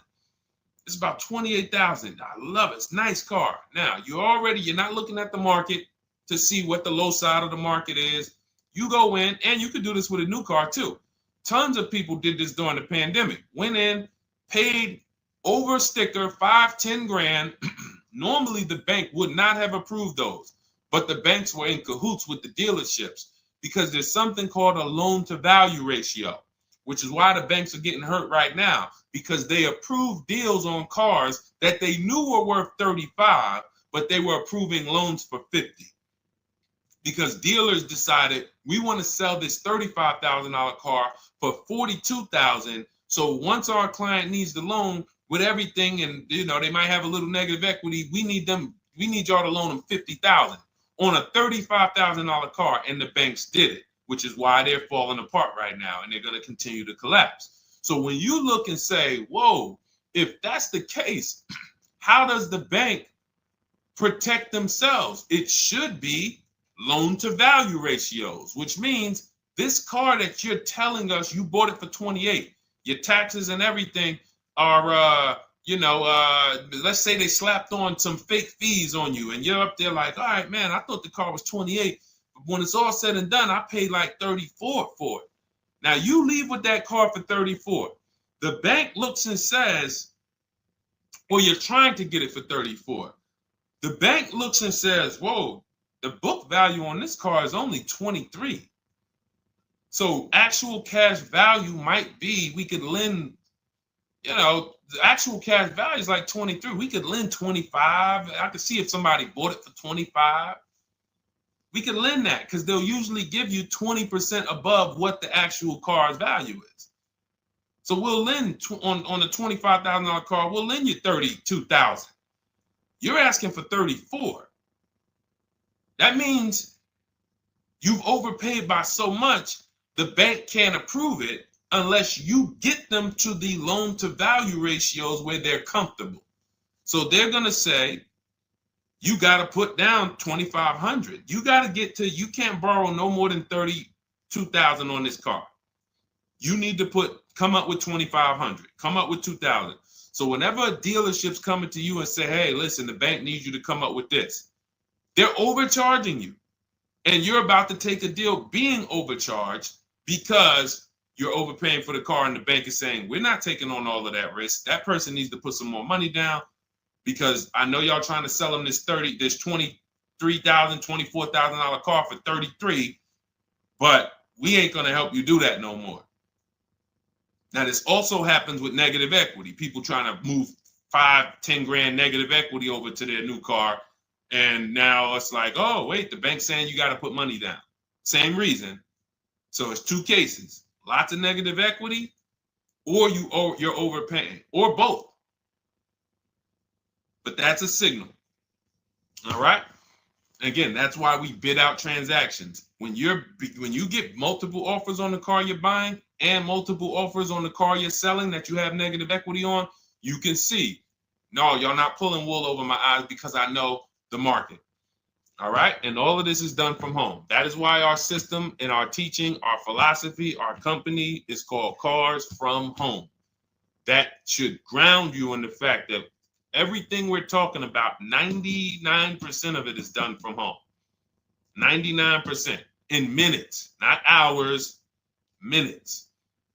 All right. So if you guys want your blueprint, if you're like, hey, Deshone, listen, great stream. I enjoyed it, learned a lot. No way I'm going to remember all of this. Can I get the whole blueprint step by step? That is my digital book, Cars from Home. This is specifically for people who are like, I don't like car shopping. I'm not going to know all of this stuff. I want to enjoy my car shopping process. I'm tired of having buyer's remorse. I'm tired of leaving the dealership hoping I won, wishing, I don't want to talk about my numbers. Don't even ask me what I'm paying. Don't ask me what I paid.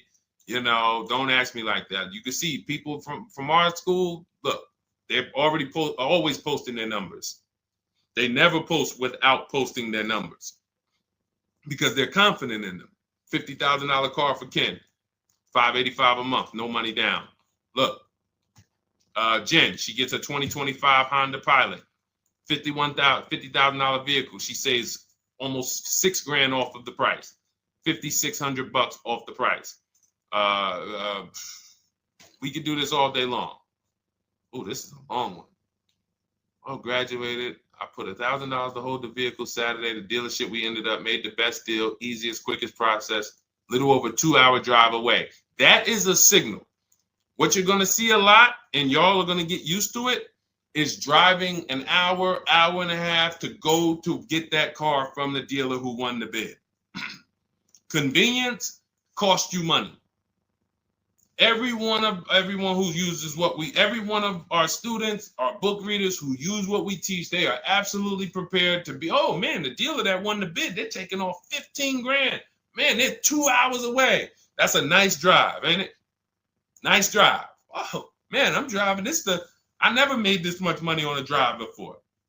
And then you start to see most of these local dealers, they think they got me because they see my zip code and they're like, well, this person ain't gonna shop. So listen, hit them at this price. They don't realize that that dealership an hour and a half away is like, hey, we got the car. Hey, we'll sell it to you for this. But they never expected you to find them because most people don't find them. So that is the Cars from Home system. It's very simple, 7-step process. I walk you through it. And in my digital book, you'll have all your questions answered because it's a step-by-step process. You literally just do one step, check it off.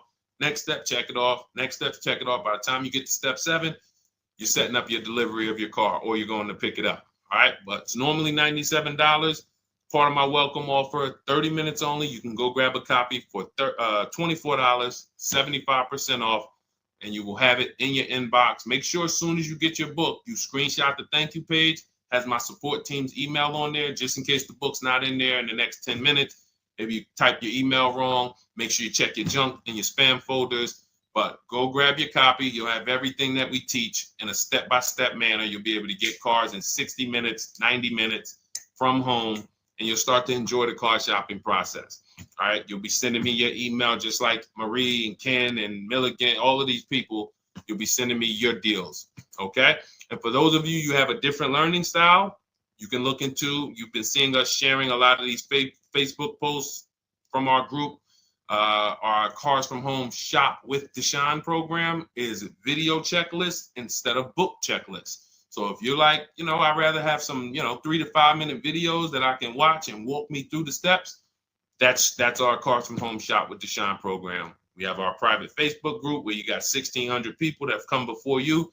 They're always answering questions. I'm in there 4 or 5 days a week. And then we do 2 coaching calls a month, first and third Wednesday. We actually got one shortly we're going to have. And, you get hands-on guidance. So that's hands-on, and some of you might like us to totally shop for you. That's going to depend on if you qualify. I would rather teach you to fish. The only reason we created Done For You is really for the wealthy people. I don't want you paying us to go shop for you. I would rather teach you to fish. But I know there are people who your time is so valuable, whether it's the money you make per hour. I could show you how to do this in 60, 90 minutes, 2 hours, but you would still say, I'd rather you guys do that. I got money to make. I'd rather be with my family. I want to be doing other stuff. Here, I pay for services that I believe in. That's why we created Cars from Home Done For You. I would much rather all of you learn to fish so that you can do this over and over and over again. Teach your kids, teach your family, teach your cousins, teach your neighbors, so that everyone knows how to do this Cars from Home shopping process. Okay? But if you're in that category, in that class where you're like, Deshone, no, I'm that person, then you book a call with our team and see if we can help you with Cars from Home Done For You. All right, so that's our stream for today. We will be back. Lady V, I talked about the updates. I think you asked that question and then you jumped off the stream. So just watch the replay and you'll see. There's new videos coming to day 5. The 25 to 5 process is being updated. So just as soon as you asked that, we talked about that for maybe about 5 minutes on here. I guess you jumped off. But yes, we'll be back tomorrow, Thursday, noon Eastern time. Meet us here with your questions, and we look forward to it. We'll be rebroadcasting this for those who didn't catch the whole show. We'll be replaying this throughout the rest of the day, and I'll see y'all tomorrow. Thank you. Thanks, D.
All right, welcome to Car Shopping Mistakes Live. This is our Monday, May 12th episode. We are live Monday through Thursday from 12 to about 1:30.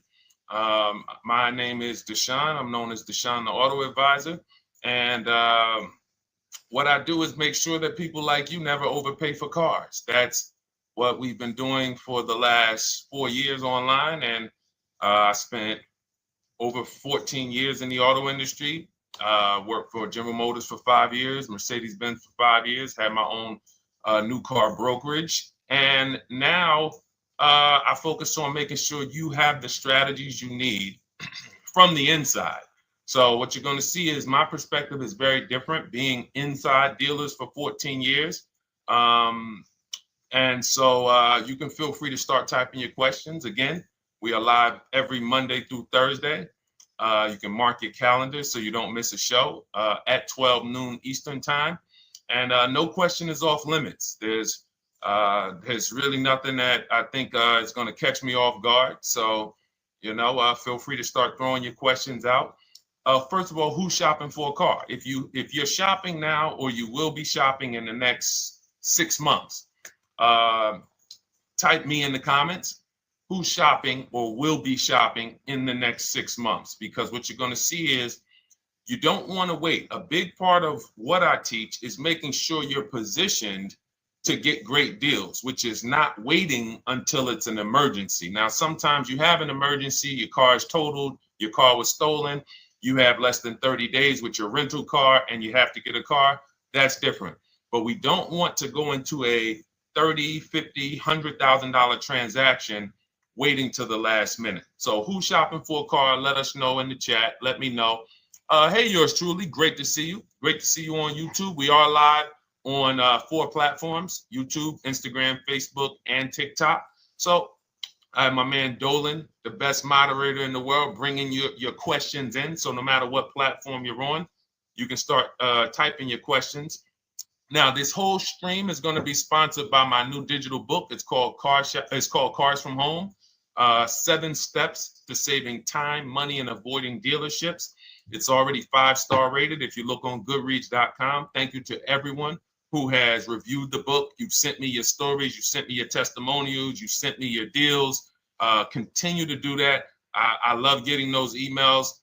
It makes a big difference. People like Marie, she got 13,000 off using the book, using the steps. It's a simple do-it-yourself blueprint to really, really maximizing all the money in your car deals. And you can get a copy for the next 2 hours for 75% off. It's normally $97, but as part of our book launch special, you got your copy for 75% off, $24. So you can go to my TikTok bio, Instagram bio, the YouTube comments, or the Facebook comments. We have a link for you, and you can grab your book. You won't leave the stream. And you can come on back. Feel free to ask as many questions as your heart desires. All right. Good to see you, Nikki. Happy Monday. Great to see you. All right. So, okay, Dolan, let's start bringing in the first question. I want to check in on Instagram. And yours truly on YouTube asks, which fees can be negotiated on an offer for a used car? Great question. There's only 3 legitimate fees on every car when you're purchasing it pre-owned. Doc fee. Some people, you'll hear people say, "Oh, doc fees are made up fee." It's a legitimate fee. In fact, when you look on the purchase order, which is that long form after you get your car, you'll see it's oftentimes it's printed on there. So is it all profit for the dealership? Yes, it is, but it also is legitimate. Your DMV fees, plates, license, registration, and your taxes. So those are the legitimate fees. Now, what are not legitimate fees? Anything that's not those 3. The prep fee, the marketing fee, the service plan, internet fee. All of these things are absolutely made up. Absolutely made up. Now, what you're seeing now is you'll see, and this is why you never want to go into the dealership looking for a car that you didn't see online first. Online is where we create the competition. Once you're there, we've lost our leverage. That's why everything we teach is called Cars from Home. 99% of your transaction can and should be done from home, where you can see that fine print, where you can actually, you can see the dealers who don't have the fake fees before you get out there and waste your time with the ones who do. So you'll see all types of made up fees. Now, what is also being made up, let's go a little deeper on this, is the people, all right, if I put a mandatory service plan on my car, it's not, there's value there. It's not like the internet fee, which is just a ripoff, or the prep fee, which is just a ripoff. There's a service plan built in. Okay, then we have to determine if there's value there for us. There's a key replacement built in. But here's how I would like you to think, yours truly, and anyone who's in a similar situation. You'll be anyone who'll be shopping for a used car, type the letter U. I want to drop a couple things for you to keep in mind and lock in. If you're going to be shopping for a pre-owned car, type the letter U. So yours truly, when we're looking at cars, what we want to do is we want to see, oh, sorry, hold on. I'm just, oh, thank you to everyone who shared this broadcast with a friend. I appreciate it. If everyone shares with one friend, we'll change the auto industry in less than a year. So you want to look at, as you're looking online, you want to be able to see the low side of the market for the car you're shopping for. So let me give you an example. Let's say you're shopping for once you have your budget, you want to try to get as new of a car as possible. If you don't see cars in that budget, go 1 year back. I always like to do 100 miles.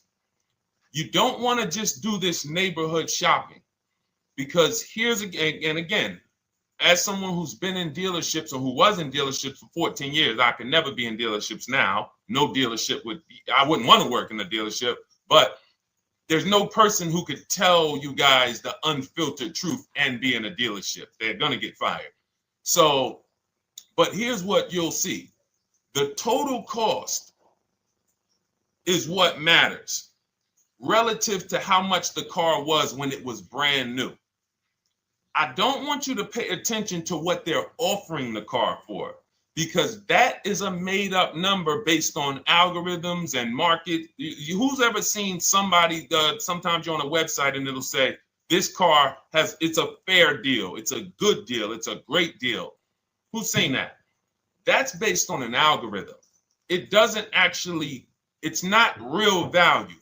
Here's what's real value. Let's say you're looking at 4 Honda Pilots.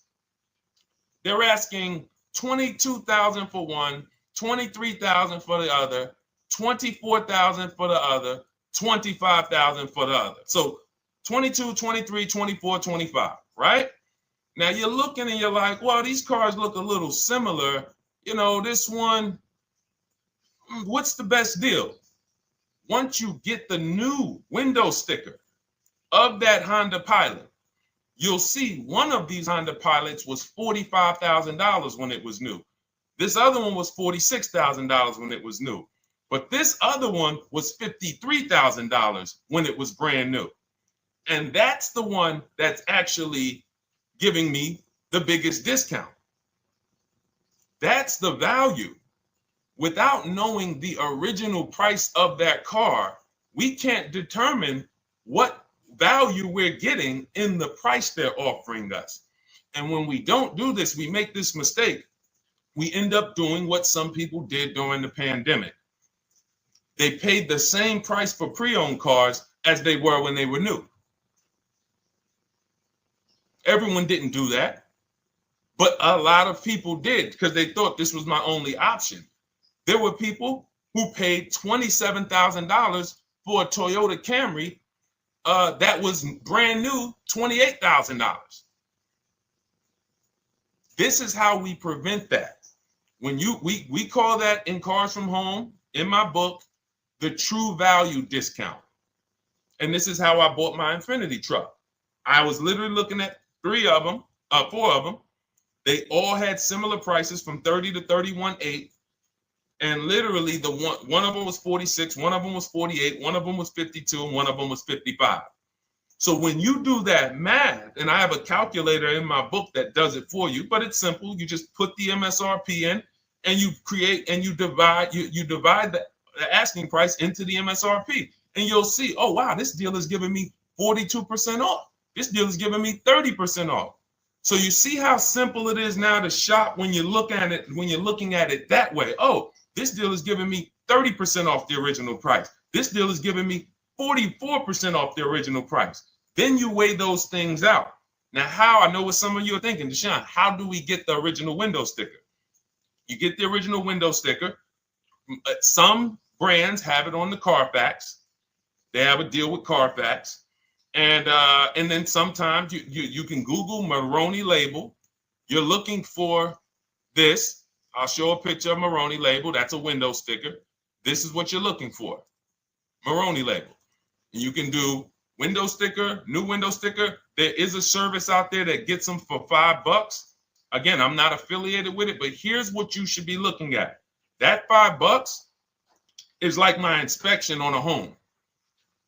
I'm only doing this for my top 3 to 5 cars. Top 3 to 5. And once I get that, boom, now, if you're not doing this, there's no way you can get great deals on used cars. It is literally impossible because all you're doing is basing it off of smoke and mirrors. So I'm here to tear back, to reveal this whole industry is smoke and mirrors. It's all about psychology, and it's not about you winning. It's about dealers making you think you won. Hold up. Wait. Wings Buff on Instagram said the audio is not working. I smell sabotage towards you. Let me know if the audio is not coming through clear.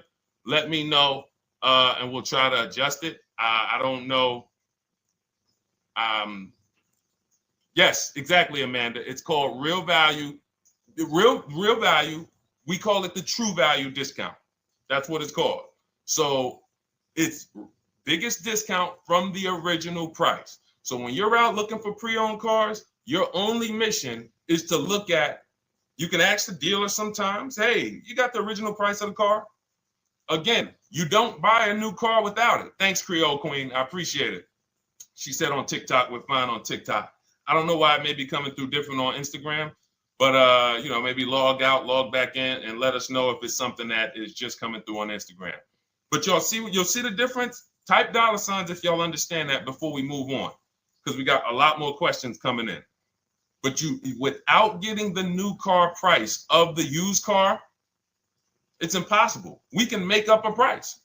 We can literally just make up a price. Oh, we're asking $32,000 for the car. How do you know that's a good price? But when you know, oh, that car was originally $61,000, they're asking $32,000 for it. Oh, I saw another one over here. They're asking $30,000, but the original price was $50,000. It's not a good, you get what I'm saying? Lower price, which is what most people flock to. Oh, this one over here is $1,000 less.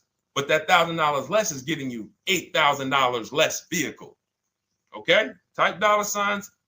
All right. Yours truly said she's good. Did y'all get that? Y'all getting this? Let me know if y'all getting this. All right. Thanks, Sweet Now.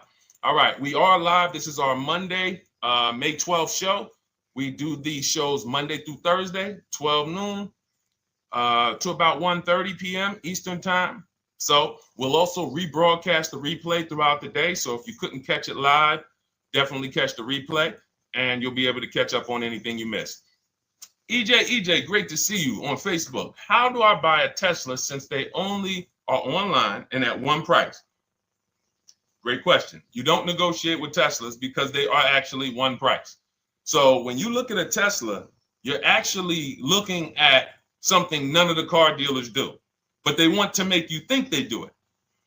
One price, which means when you come into a Tesla in New Jersey, same price in California, same price in Florida, same price in North Dakota. Every other brand Every single car is individually owned and operated. Every car dealership. And, I remember like somebody came on the show and said, oh, Nissan is overpriced. I said, no, whatever Nissan dealer you went to was overpriced. There's another one probably 10 miles away. There's another one 15 miles away. There's probably 8 more of them within 25 or 30 miles. When they can make you think, oh, we're all the same, they got you. Big mistake. Very expensive mistake. Thinking every dealer is the same. They're all different. Even the ones that are owned by the same people, most times are still in some competition with each other. But Tesla, unless you're buying a pre-owned one price, no matter where you go, no negotiation. That's what it is. No other brand is like that, though. Go ahead, Dolan. Next question. Good to see you, Nia. Good to see you, Chantel Davis. Vanessa, good to see you, Maze of Empathy. Jonas checking in on TikTok. Great to see everybody checking in. Yes, exactly. Now, I'm actually pulling up something from my first book. It was called 52 Car Buying Questions Smart People Don't Ask That Cost Them Thousands. One of the questions was, how, when, and why should you visit a car dealership? How, when, why? There's only 3 reasons to be in a car dealership. 3 reasons. That's it. You're there to pick up your car because they don't deliver. You're there to test drive a car, or you are there to have your car that you're selling them appraised. That's it. You're meeting with the used car manager to have a car appraised. That's it. Everything else we do at home if you want to get the same results that the people are getting who are getting. Look, this is Christopher. Thanks so much for these resources. Read your entire book last night. I've already been underway trying to put my deal together. What a great book. I have my quotes together, and now I'm ready to take the next step with the calculator. Now, what he's talking about, notice he said I have my quotes, plural, because we teach something called the 25-to-5 strategy. You're connecting with 25 dealers. This is for new cars and leases. Different process for used cars. You're connecting with 25 dealers online. I'd show you how to do that in 20 minutes. This is not car buying school. We're getting these cars and these deals in literally less time than it takes you to visit one dealership and buy a car. You'll be there for 8-9 hours. We'll put in a couple hours over a couple days. And I'm getting them. Eventually, you'll be able to be as quick as me. I get cars in 60 minutes. Does not matter what I want. 60 minutes. If I'm following up on a deal a couple of months, maybe 90 minutes is going to take me. You'll get there eventually, but in the beginning, take you a couple hours from home. Because what you're doing is you're creating a competition. You're using the internet to create a competition. So we get 5 offers on every car. We will not buy a car without 5 offers, because the only way that you're going to see the 80%, we call them the 80%. That's 80% of dealers that are overpriced. The only way you're going to see that is to get 5 offers. It's going to blow your mind. That's when the veil is lifted. The first time now, if you want to do it your way, you want to call around, get the offers, call around, ask for it, try to not, fine, do it that way. As long as you talk to enough dealers to get 5 offers, because then you're going to see, whoa, they've been playing me.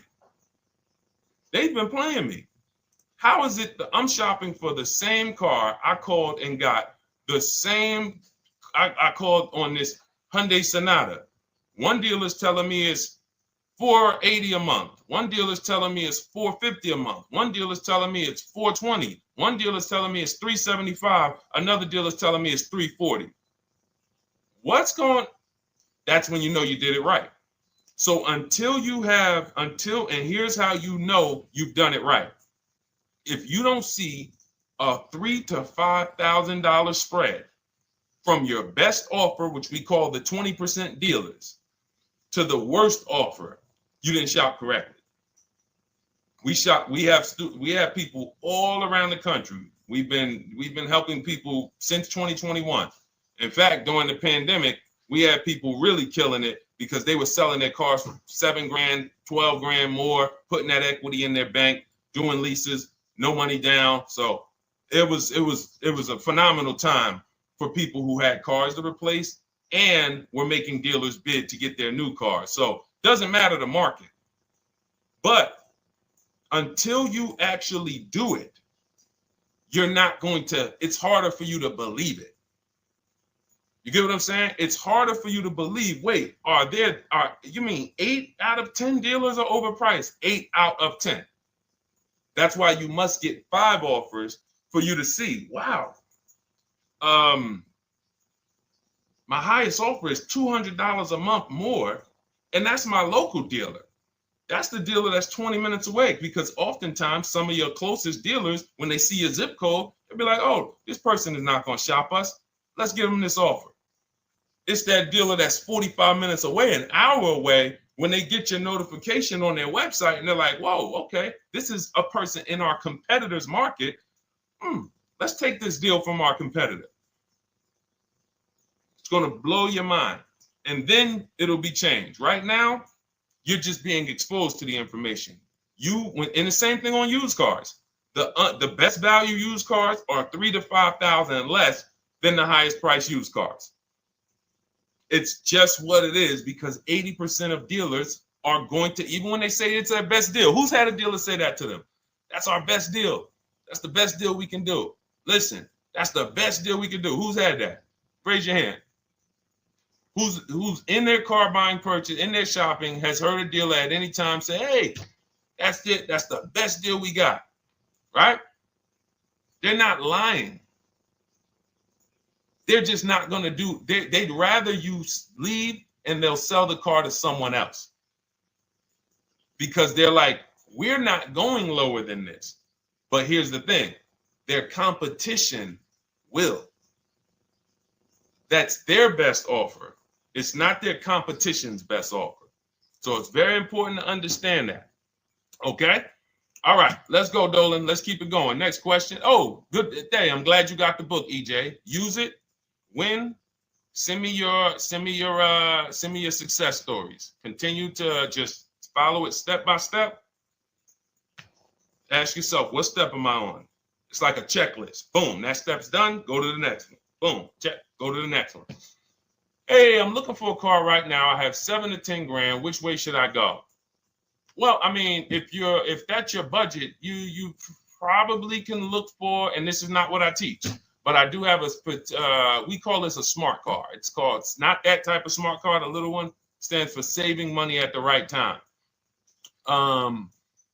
And if I got 7 to 10, what I'm looking for, I'm on Facebook.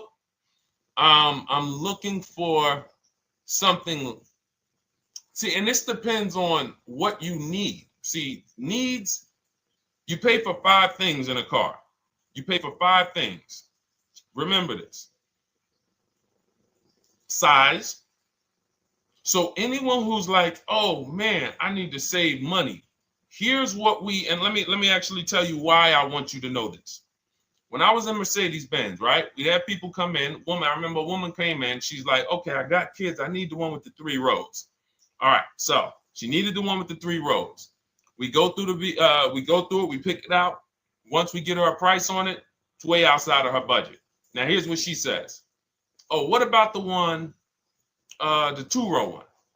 Now, my question to her, because I'm an advisor, even when I was a car salesperson, I was still, and my brand was Mr. Mercedes. So the people who are in New Jersey, I created the Mr. Mercedes brand. And I said, didn't you tell me you had kids and you needed the 3rd row? She said, oh, yeah. So I said, why are we even discussing a 2-row vehicle then? She's like, yeah, no, you're right. I'm like, this is just not the vehicle for you. And that's okay. But the worst thing you can do is to go smaller than you need on a vehicle, because now you're not gonna like the vehicle in literally the vehicle's not functional for you. So size is very important. That's why I created something called the smart sacrifices. When the budget starts to get tight, You have to know, what can I take out? So size, amenities. Amenities is, do I need the leather? Do I need the navigation? Do I need the sunroof? Do I need the big sunroof? Do I need the wheels, the fancy wheels? These are amenities. You got power. You pay for power. Do I need the engine? Do I need the bigger engine? Can I go with the standard engine? And then here's where the money starts to really go high. Class. So you look at Chevrolet, Honda, Toyota. Okay, that's class. You go to the next class, you're looking at, let's go Infiniti, Acura, Lincoln, Genesis. These are the next class, which means you can have a vehicle, same size, same amenities. It's 10,000, 15,000 more, different class. Then we go, and of course you have Mercedes, BMW, Jaguars, somewhere in between, Lexus. These are going up in class. So, and then the last thing you pay for, which is really expensive, is exclusivity. So when you have a vehicle, oh, no one else has this vehicle, you're going to pay for that. You can have a super small vehicle. It doesn't have a lot of features, but no one has it. It's a ton of money. So as you're looking at your car with a $7,000 to $10,000 budget, you got to ask yourself, what can I take out? And I say, don't let it be size. Go with the smallest vehicle that will suit your needs, and then get the lowest number of amenities that'll suit your needs, the lowest amount of power, and then you look for the most recent vehicle. And I would look for something. Let's just say, for example, someone's looking at a Mazda 3. It's a $25,000 vehicle, brand new. I don't need the leather. I don't need the fancy stuff. I don't need a big bunch of power. I could probably find one for 10 grand that's not too old, maybe about 5-6 years old, if I'm looking correctly. But you have to know what you can live without, because if you go and do what most people do, most people are not going to listen to what I'm saying. They're going to go out and they're going to buy a big SUV with leather and all the features, and then they're going to get a 9-year-old one with no warranty because there's just no discipline there. See, the things I'm talking about, the disciplined people, the people who are financially astute, who's like, Deshone, I never knew that car buying was this serious. How, like, I'm overspending by $5 grand every car, a minimum. There's no way that you're not. So these things weren't taught to you. None of us were taught how to buy a car. We were literally indoctrinated into, this is how you get cars, ladies and gentlemen. And who indoctrinated us into that? The auto industry. The auto industry. No one told us, oh, create competition, shop for cars like you shop for other things online. There is an internet, there is. No one taught us that. So you have to say to yourself, all right, boom, I got to unlearn so that I can relearn the new way to make sure every time I get a car that I love and I get the most for my money, which is not what most people are doing out here. There's blood in these streets. You hear people, oh, there's no cars, there's no deals. They're walking in the dealer saying this stuff. Like, you're going into a person who wants to sell you something and giving them all the strategy, all the ammunition to sell you, raise the price. Hey, man, I've been looking for this car. Not many people has it. Cha-ching. Thank you for telling me that. Oh, man, the tariffs are coming too, right? I hear the tariffs are coming, so things are getting more expensive, right? Yep, absolutely. Yes, they are, Mr. Customer. Thanks for saying all of this stuff. That's how most people buy cars. That's why the auto industry is just printing money on the public. So you got to change your behavior, and that's what we do here. And it's easy, and it's fun. You look at the people. Look, and we'll take some more questions because I see we got one that just came from Nurse Gregory. I got you on TikTok. So this is our Monday, May 12th live show. So we are live. You can feel free to type your question. We rebroadcast this show throughout the day, but we are live every Monday through Thursday at 12. So, but look, when you look at the confidence from Brian. Look, just finalized my deal. First ever lease using your system. 2025 Honda HR-V Sport, $30,000 MSRP, $395 a month, 1.2 ratio. That means he understands how to value leases when he's putting his ratio. 12,000 miles, 36,000 miles, 36 months, no money down. Initial quote was 434. Then he used our calculator, and the counter offer came down to 394. Listen to the confidence. Look, I bought your book, use your system, just closed my deal, have positive results to report. A caveat is I wanted a newly released 2026 Genesis, not even out yet, not even out, GB70. And there are no incentives. I could have gotten incentives on the 2025. However, I wanted the 2026, was willing to pay. I reached out to 20 dealers. We show you how to reach out to 25, but on a Genesis, may not have been as many dealers because it's more of a luxury brand. They haven't built as many dealers for Genesis yet. He says he received 9 offers. Look, that's how we know when you're doing it right. 5 offers, 9 offers, 7 offers. How many offers do you get? Thanks, y'all, for running those likes up on TikTok. Could y'all just keep double tapping the screen every time you hear something you like? You're going to see those likes continue to run up. See, this is it. I'm happy with this. Look, he gets an $815 a month payment on a $58,000 vehicle, 1.4. Now, again, 1.4 is incredible value when you add up those payments relative to the MSRP and taxes. Our goal with leases is to be under 1.5%. Now, I know for a fact he could have gotten about 1.2 on a 2025 Genesis because I just saw a person who's using our system get that. Phenomenal deal. But he wanted that 2026. So he gets his bids.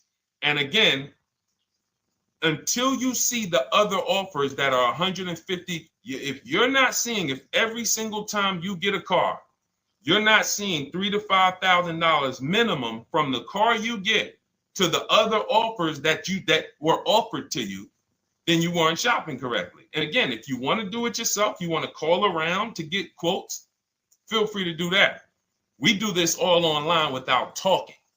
Who doesn't like to talk to dealers? Type me in the chat. You don't like to talk to dealers. So the people who are using our stuff, they're not going in trying to remember, oh, I'm in the dealership now. Let me say, what did Deshone tell me to say? All right. Oh, man, I'm not supposed to tell them about my trade-in. That's old 2005 stuff that car dealers been on. We've been knew about that stuff, that you were holding your trade-in till the end. That's why we're going to ask you questions that you're not really ready for. Hey, Paul. Hey, good to see you, Paul. Thanks for jumping in, coming in today. The car you drove up in, whose car is that?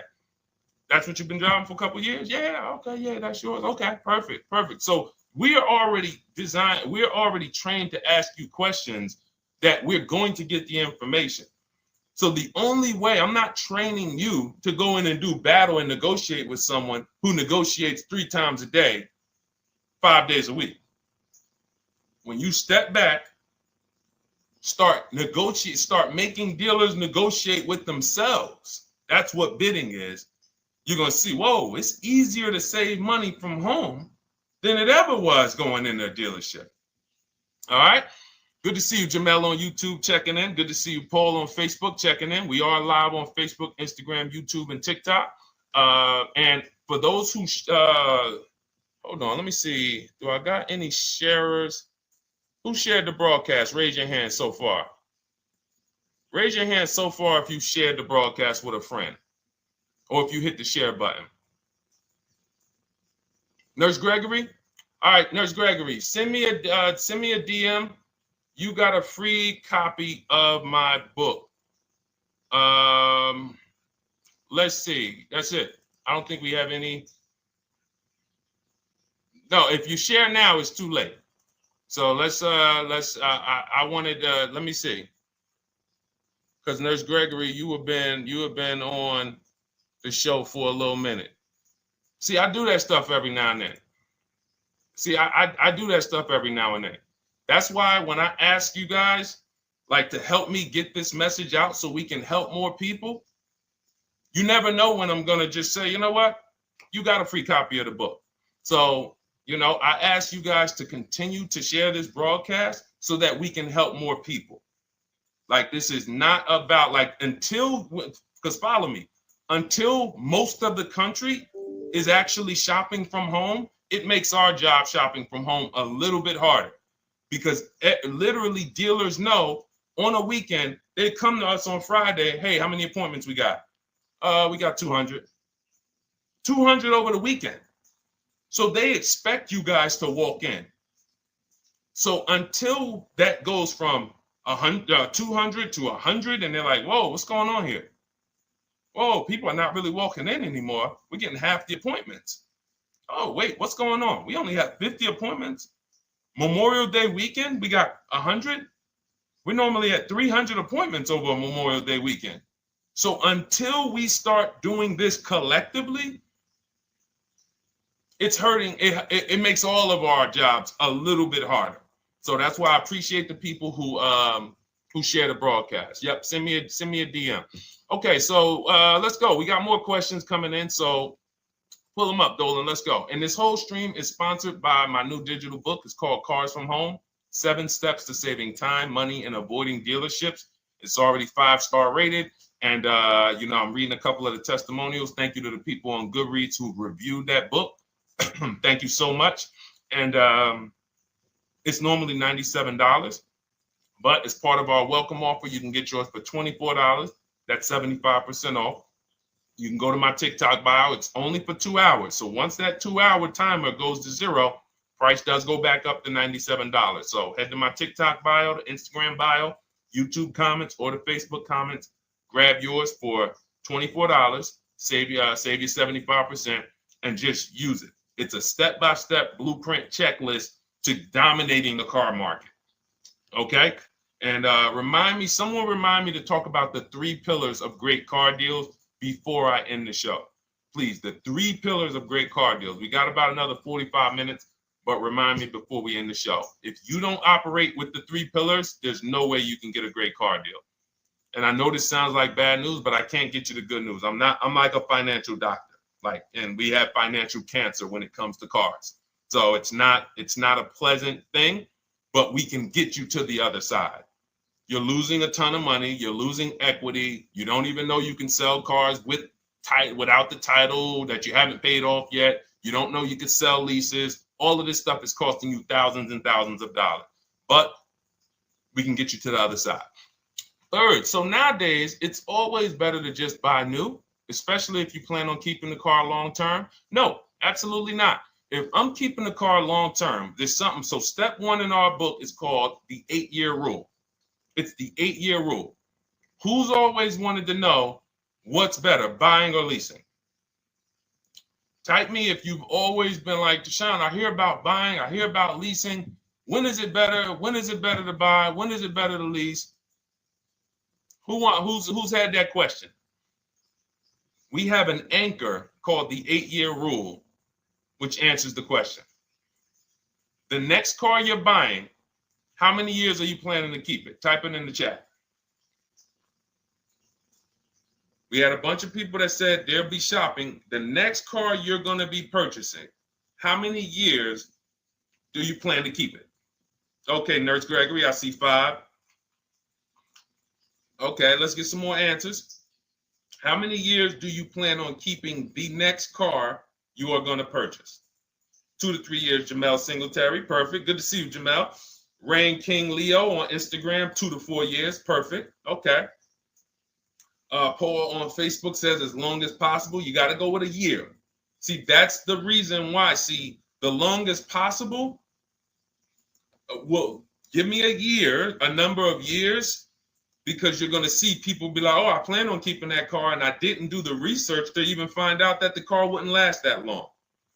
So, I'm not going to buy certain cars planning to keep them as long as possible, because it says literally around 100,000 miles, I'm going to start having problems with them. So if I buy them pre-owned, then I get to 80,000 miles. I mean, car starts having, so we need years. Mel Nelson on Facebook, 9. Paul, I see you, 10. Okay, Danielle Rosario on YouTube, 5 at least. So check this out. Roashu, I'm sorry, I probably butchered your name, on Instagram, 6. All right, DJ Ant Nice on TikTok, 6.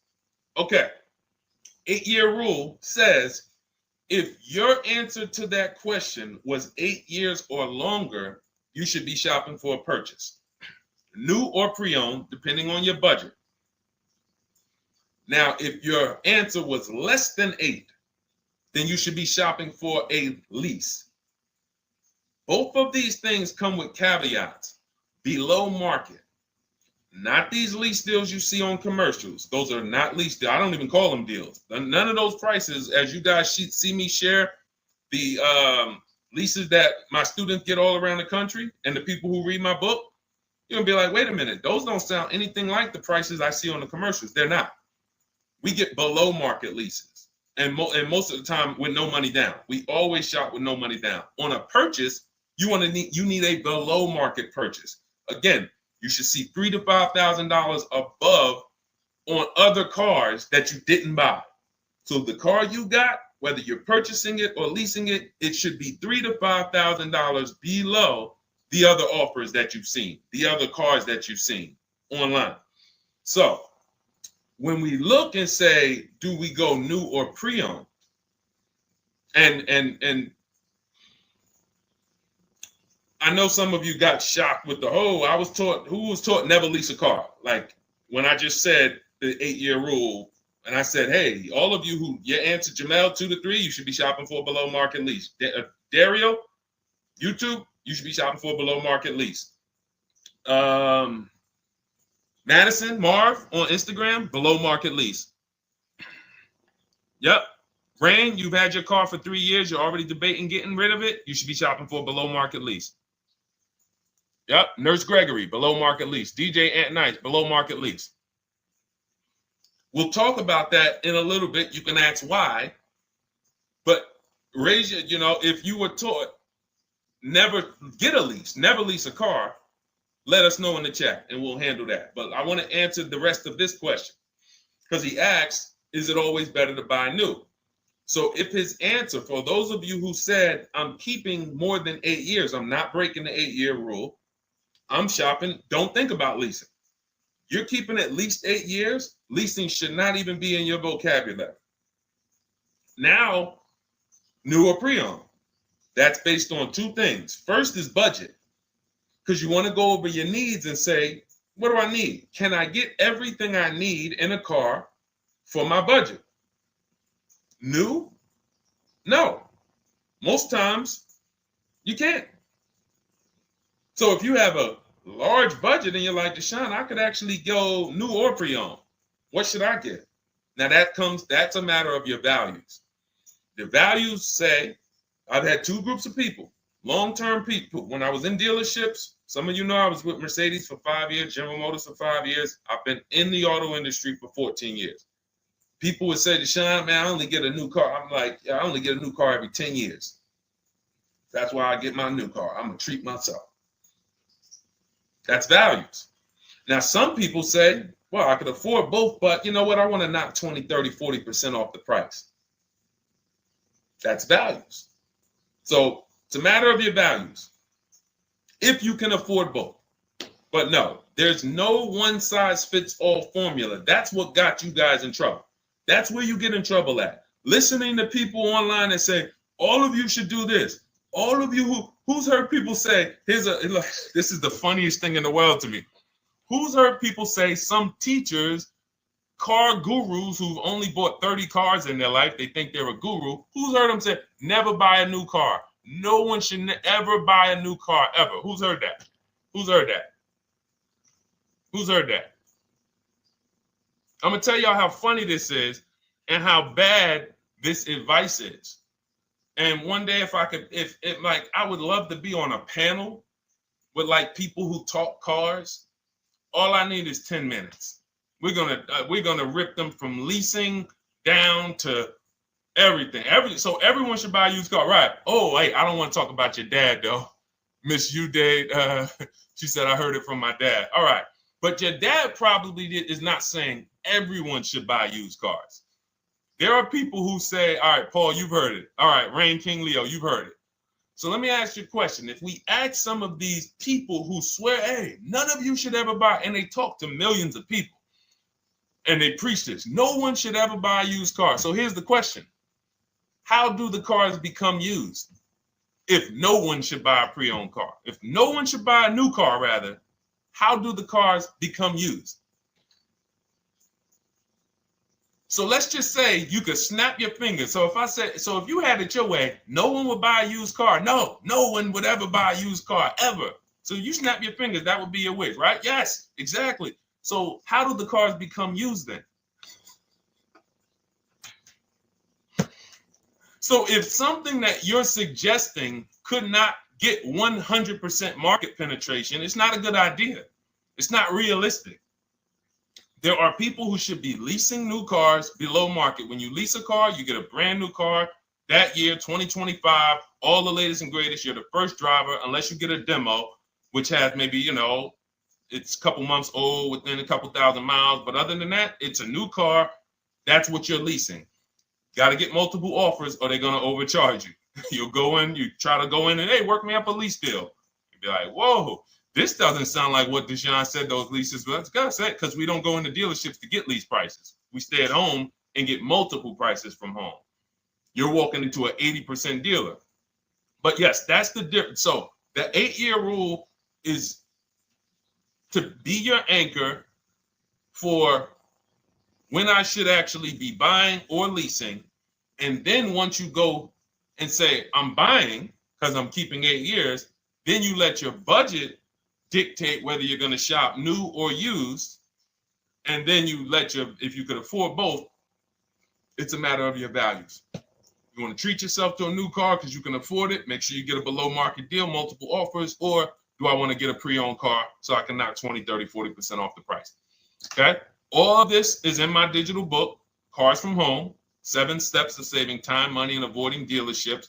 You can get your copy for 75% off for the next 2 hours. That's our welcome offer. And you'll have everything I teach about how to get below market leases, below market purchases, below market bank bidding wars. We created something called the bank bidding war.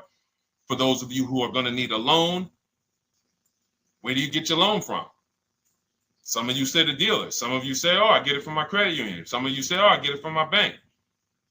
This needs to be a bid, because whenever you're doing it like that, you don't know. How do you know for sure that that was the best interest rate you could have got? 2 points on a loan could be $2,000. 2 points. So if somebody said, oh, I'm paying 6.9, but you could have got 4.9, literally thousands of dollars. So, and again, that goes into the 3 pillars of great car deals. We haven't discussed that yet. We'll do that before the end of the show. All right, let's go. More. Oh, by the way, for those of you who I didn't finish the sentence, you want your copy at 75% off instead of the $97, which is the normal price. You get it for $24. Head to my TikTok bio. There's a link there. Click it, and then head to my Instagram bio. There's a link there, and then we have a comment in the Facebook and YouTube comments for you to grab your copy for 75% off. Once it's 2 hours expires, goes back up to $97, and it's still worth every penny, because as you can see, Marie used it and she saved $13,000. So what's her return on the investment of $24? Just wanted to reach out, say thank you. Using your guide, which is the book, I saved over $13,000 off MSRP, got my payment to be hundreds lower per month and maintenance included, no money down. Just wanted to say thank you. Keep sending me these emails, y'all. I love bringing these emails onto the show. Like, our world, that what we do with these cars it's a whole different world. Like, that's a great show, but it's also our life. Like, different, it's a different world. We operate in a different world. I got a lot of books on my shelf here. I cannot tell you books that actually give me ROI like Cars from Home. Like, she bought a $24 book. Even she might have got it for $97. And she saved $13,000 on one transaction. What about her? What about her significant other, if she has one? What about her children? What about her family and her household? What about when her mom or dad needs a car? It's endless ROI for one investment. Okay? So shout out to everybody that got their copy. Please keep sending me your emails. I love getting them. Let's go, Dolan. Next question. Awesome, DJ and Nice. You're gonna love it. Like, let me just say this one thing. Keep Dario's Dario from YouTube, keep his question up. But I want to say this to you, DJ and Nice. My niece, she's 20. Some of you heard me talk about her on earlier streams. She told me, listen, Uncle, when she asked me, what should I do? I said, I knew she's not keeping the car 8 years. I asked her because there are some young people who just are not into cars. Like they will literally drive one car long term, but typically in your 20s, things are changing, jobs are changing, families changing. Your needs for the car may change. So I'm like, listen, 8-year rules.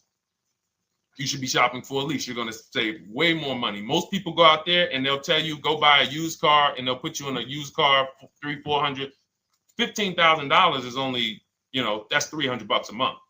They'll go and put you in a, $400 payment, $20,000 used car, $18,000 used car. You barely got a warranty. Maybe you got no warranty. So in a year, 2 years, you better have a tow truck on speed dial, just so, you never know. You get what I'm saying? Not saying it's a bad car. Used cars, 5-year-old, 6-year-old, no warranty. You better have roadside assistance. So I said, let's do this. Pick a new car, go drive one, pick one under $30,000. Because she said, I would like my payment to be like, under $350. I'm like, all right. She's got her credit to where it needs to be. This is why we should have our young people with their first credit card early, or as a what's the term? It's slipping my mind. When we add our people to our account as parents, authorized user. And so she goes out, she drives the Hyundai Sonata. I said, okay, perfect. She said, I like the car. We get her offers. We started getting offers for her Thursday. By Saturday morning, her best offer was $338. We sent out counter offers because I have a counter offer calculator in my book. So when we get the offers, this stuff takes you minutes. Again, I'm not inviting anyone to college to be a car salesman. I'm inviting you to a system that will help you get cars in 90 minutes. So we get her offers. We send out the counter offer. We're probably going to land somewhere around because she only needs 10,000 miles. She's probably going to be about $295. Brand new car, 2025, $26,000 car. And so compare that. You get what I'm saying? So when you say DJ, and that was my experience. When I worked for General Motors, I went and leased my Pontiac. My boss is the one who showed me how to do it. I didn't even understand leasing. I was 22. He said, listen, even though I was selling leases, I was just a number. Most car salesmen are this. Y'all, this sound familiar? All right. That's what you want, sir? You like the car? Is this the color? Okay. Let me go get the numbers from my manager. You get what I'm saying? They don't understand the numbers. And that's how I was at 22. I didn't understand the numbers until I got hired at Ray Katina. And Ray Katina, all his salespeople are finance managers too.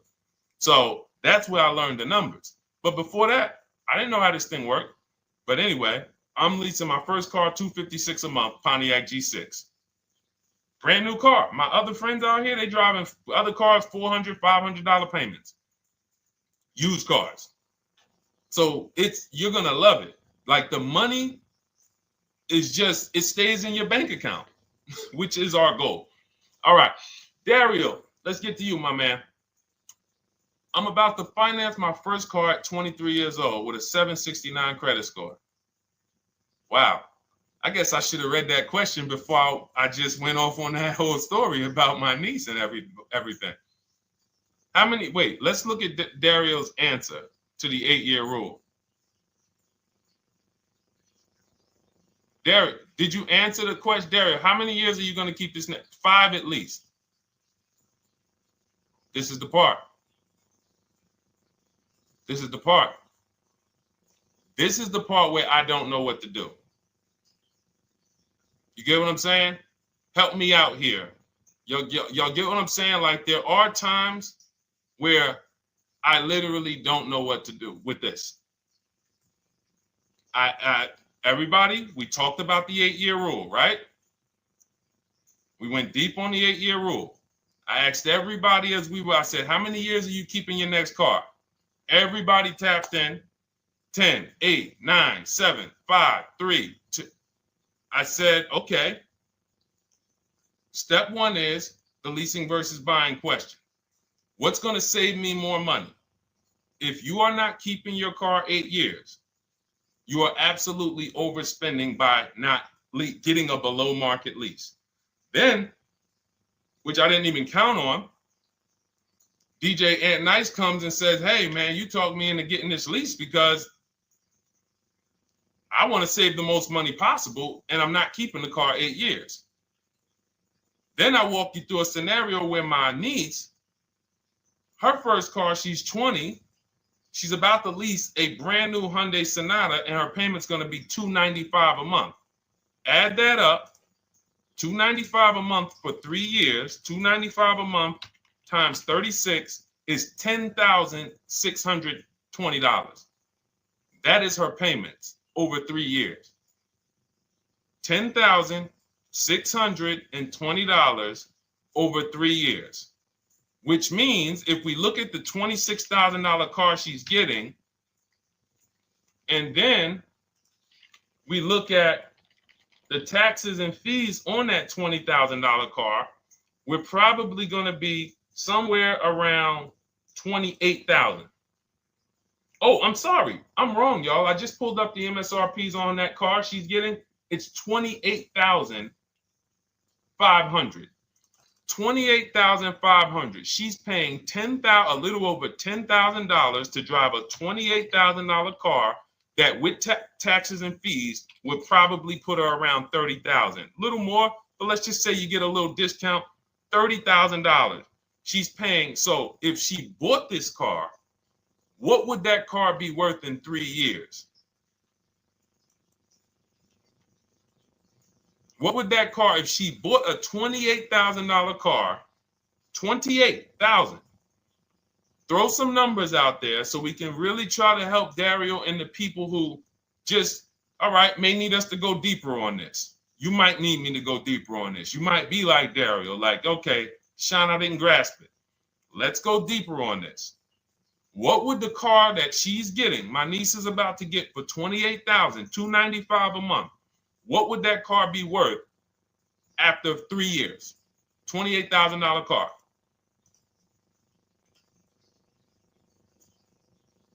KJ Wonder, it's in the bio. Just click that link in the bio and you'll see a link that says $24 welcome special. Go grab it and come on back to the stream.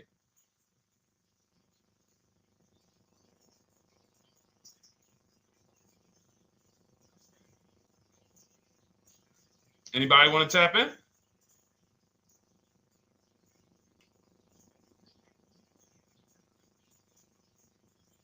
Thank you, DJ and Nice. I don't think that's right. So a $28,000 car after 3 years is worth 23? No. That's not after 3 years. That's probably like 1 year. After 1 year, it'll probably be worth 23. 15K depending on the brand. Paul, I think you're gonna lose more than. I don't know one car that sometimes like I don't know one car that depreciates $8,000 in 3 years. So I'm a conservative person when it comes to my numbers. That car is like, let's be real here. You don't buy a Hyundai Sonata, come back in 3 years, you paid $28,000 for it, come back in 3 years and they give you 20 for it. It's going to be more like $13,000, $15,000. What if you have an accident? You get what I'm saying? So, and unfortunately, you know what's hard about this? The only people who really understand depreciation and how much cars lose value are people who pay cash. It's very tough for you to see what you're really getting when you're a payment shopper. But as someone who never, listen, people would love to go into a dealership, get a car for $28,000, come back in 3 years and get $20,000. Come back in 3 years, get $18,000. I only lost $10,000. That doesn't happen. That's why people come back in 3 years and they're like, that's all I'm getting? So the point is, she's paying $10,000 of depreciation over a 3-year period. That's it. So in order to beat what she's about to get, or people who are getting below market leases, any people who are getting below market leases like we teach, you would have to get at least $20,000 to beat her. You would have to get at least, because she's only spending $10,000 over 3 years. And sold by foreign. Guys, this is not, this is really not up for debate. I am, and unfortunately, maybe the pandemic threw you off, because some of you, if that was like your first car you ever replaced, and you went and you got out of that car during the pandemic when every car was worth $7,000 to $12,000 more than it should have been worth. You can't do that today. And we had people right after the pandemic writing me saying, oh, yeah, I'm going to do this, and then I'll go and trade that and get all my money back like I just did before. No. That was a very rare case of limited supply, the supply chain of cars. Now, we might see that again with tariffs. When tariffs come, we might actually see our cars appreciate, because the whole new car market is going to be more expensive. But cars are not, literally the depreciation curve on most cars are 15% the first year, sometimes 20, another 15% the second year, 10%, 5%, and then it gets smaller. Once you get to about 7 years, the depreciation starts to cool off. You're losing 50% of the value in the first 5 years. And if you drive a lot, you're going to lose it quicker. So when we look at paying a small amount of money for a expensive car, that's what leasing is. So there's no, when you, and let's wrap it up like this. If she would have bought this car, this same, because this is really a leasing versus buying lesson. And I don't know, however deep we need to go on it, that's how much deep we need to go until some people it clicks, because it may not click for everyone. I'm trying to make it as simple as I can, which is why I'm only talking about what's coming out of your bank account. Like, isn't that what we're supposed to care about? But for some reason, some of us are thinking about other things when it comes to cars. We go into somewhere else. So let's look at if she would have bought this same car, the same $28,000 car, with taxes and fees, probably about 31 and change. But let's just round it off to 30. What's her car payment, everyone? Those of you who know the rule, every $5,000 is about how much per month on a loan?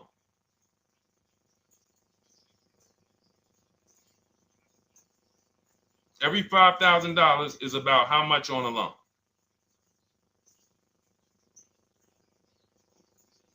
Now, every 5,000, thank you, DJ Ant Nice, you got it, $100. So again, these are videos that I make that, thank God, has been seen hundreds of thousands of times, some of them into the million. Every $5,000 is about $100 per month on a 5-year loan. Yep, you got it, Jamel. So what would this car cost her that was 30? Thank you, Tony, man. It would cost her $600 a month. So the same car that she's leasing for $295 a month would cost her $600 a month if she wanted to purchase it. Now let's throw one more scenario in there. Let's say she finds one for this price that yours truly said, about $18,000. She gets a 3-year-old used one. 3-year-old used car, good mileage on it, taxes and fees. She's a little over, let's round it off to $20,000. What's her payment? What's her payment for a 3-year-old used version of what she's getting new right now? $400. So where does it make sense to purchase at? Thank you, D-Boss. On TikTok, we see you. We are live. This is our Monday, May 12th live show. We're live from 12 to about 1:30 Eastern time, Monday through Thursday. Mark your calendars so you don't miss a show. 400. Where does it make sense at? I'm on my 7th lease. Where can you tell me that it makes sense at, unless you're one of the people, like, let's go back to Paul, who's keeping his next car 10 years. Let's go to, Paul on Facebook. Let's go to, who else we got? We got a bunch of people that said 8 to 10. Nope, not too many. That's why I read all of that, and I'm like, yo, all of you people should be leasing 10 years. Wait, nope. I can't find many of you who said you were going to be keeping more than 8 years. So where does it make sense at? That's 3 scenarios where we took the same exact car that she's about to get for $295 a month, brand new 2025. We said, okay, if she got the same deal on that new car, she'd be paying $600 a month for 5 years. If she took it for a 6-year loan, she'd probably get her payment down to $500, but that's for 6 years. And again, she's not keeping the car that long. So when she goes to replace it, she's probably going to have negative equity in 3 years, like most people. Come back, every single car transaction you do, oh, I'm replacing it. Oh, you got negative equity. Oh, dang, how? This is how.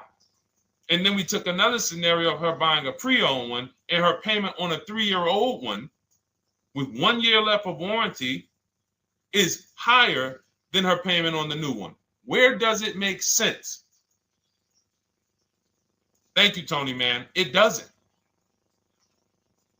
It doesn't. Listen, depends on the interest rate and the length of the loan. We always, this is an average interest rate. So it's not going to be, your interest rate isn't moving you from from every $5,000 on a loan being $100 a month to every $5,000 on a loan being, $50 a month. No, it's not the way it works. Good interest rate, maybe every $5,000 is $90, 85 tops. It's not 50, to the point where, and this is how people get in trouble. That's why our people don't get in trouble, because they don't go in looking at a $20,000 or $30,000 car saying, oh man, I'm gonna get that to $400 a month with no money down. Yeah, you'll get it $400 a month with no money down. Your loan's gonna be 96 months. So when we have these boundaries, this is how we move. We're not even talking about the bidding process. We're talking about the bidding process is how we get the dealers to give us the best prices. Right now, what we're talking about is structuring our deals. Because if you go out and you get a great deal on a purchase, but you should have leased, you got a bad deal. You got a bad deal. If you go out and you get a great deal on a purchase, let's just say she gets $5,000 off this car. So instead of 30, she purchased it, she got them to knock off $5,000. Her payment still, instead of $30,000, it's $25,500 a month. Thank you. Just enjoy. Appreciate it. It's fine. So a great deal on a purchase when you are not keeping the car 8 years is a bad deal, because it cannot compare to if you had gotten a below market lease. It just doesn't compare. That's why I'm showing you these numbers. I'm a math person. I was in calculus as a junior. I love math. And my goal is to try to make the math simple by just showing y'all, hey, here's 3 scenarios: new car, used car, lease. Here are the numbers: $600 a month, $400 a month for the used car, $295 a month for the lease. But we say we want to save money. We say, oh man, things are getting more expensive. Money's important. But we're still letting old mindsets make us do things that don't serve us, because we were taught that, even though it makes no financial sense. So the hardest thing that I have to do is get you to unlearn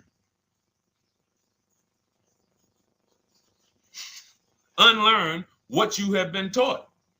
That's why I represent this brand, because I realize I can't do anything for you until you get rid of the bad stuff that you picked up.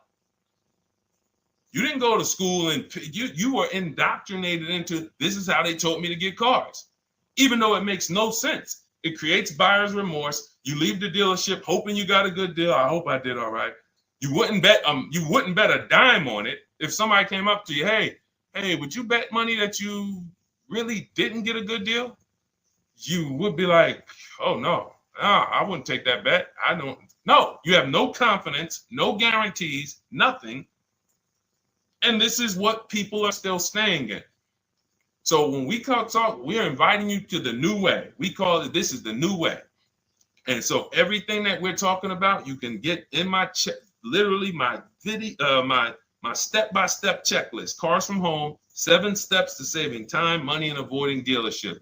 You don't have to worry about trying to remember this. You can literally get it in book form. It's a digital book. You don't have to wait for the mail. And the thing about the digital book is when something new happens, I update the book. Like a year ago, we had Room in the book.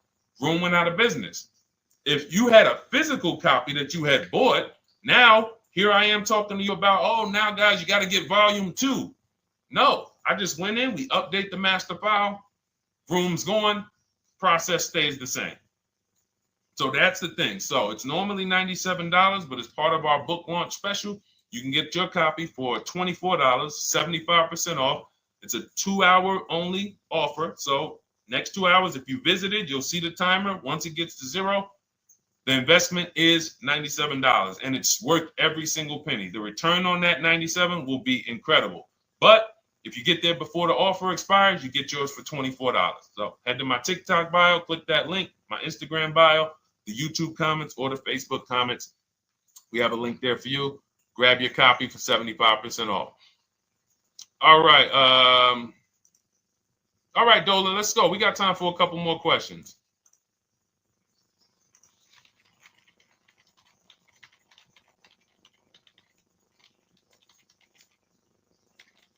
Okay, I'm shopping for a 2018 to 2019 Platinum Escalade.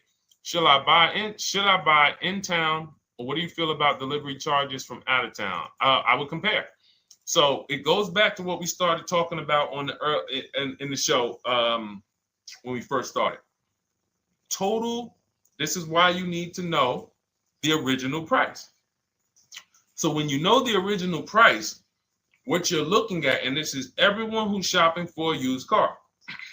Without knowing the original price, you're just grabbing at straws. You're buying based on made-up prices. You don't know. How do I know he's asking $65,000 for it? How do we know that's a good price? You don't. Buyer's remorse prone. Zero confidence in what you pay. But when we know the new price, oh, the original price of this one was $102,000.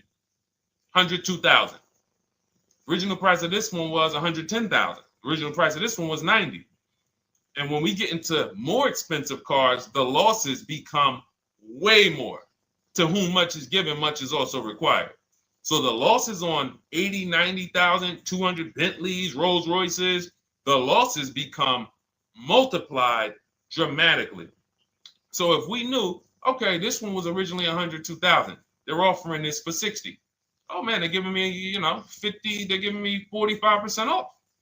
Oh man, this one right here was originally $90,000, but they're offering it to me for, $64,000. Well, they're only giving me 30% off. So you'll look, without knowing the original price, you're buying the wrong car because you're not buying based on value. You're buying based on made up prices. We think this is a good price in the market, but what is the discount off the new vehicle? That's the only thing. And then you use that and you say, okay, well, this one's giving me 45% off. It has 29,000 miles. This one's giving me 30% off. It only has 15,000 miles, and you can judge more accurately. You can judge accurately when you know real discounts versus nothing. So we must know how to get the new price. I mentioned it. Some brands have a agreement with Carfax. You can get it on the Carfax. Some brands have and some brands you can go to Google and Google the window sticker or the Maroni label, and you can get it that way. And then you'll see some companies that may sell it. But again, I'm never buying a used car without knowing the original price. And anyone who's listening to me and using the Cars from Home system, none of these people, Christy, look, none of these people, Milligan, Courtney, Melissa, Sheree, Ken, none of these people are buying a used car without knowing the price, the original price. That's how they get you. So when we look at what the price is with delivery, we're just factoring that in to the overall. So with the delivery, I'm still getting 42% off the original price. With the delivery, I'm still getting, so you factor all in cost compared to the original MSRP, and that tells you what the good deal is or what is not the good deal. And many of you, you're going to see, whoa, I've been buying used cars that really don't have, because you're going to pass on a lot of cars. Once you actually start using what we teach, it's an elimination system. It's a sorting process. We weed out the garbage. So a lot of the cars that you would have normally gotten thinking it was the good deal, you're going to see, whoa, if I didn't know this, I would have got that car, because that car is $2,000 less money online. But when I got the original MSRP, I see that this car has $20,000 more equipment in it. MSRP of this car was 105. MSRP of this car is 85. Whoa. And it might not be that dramatic, but sometimes especially on some luxury cars, it will be. It'll be that different. So this is how we gauge value. So when we pull off in the dealership, you see people, they send their numbers. You're going to be quick to write me. Man, I can't wait to write Deshone and tell him about this. I can't wait.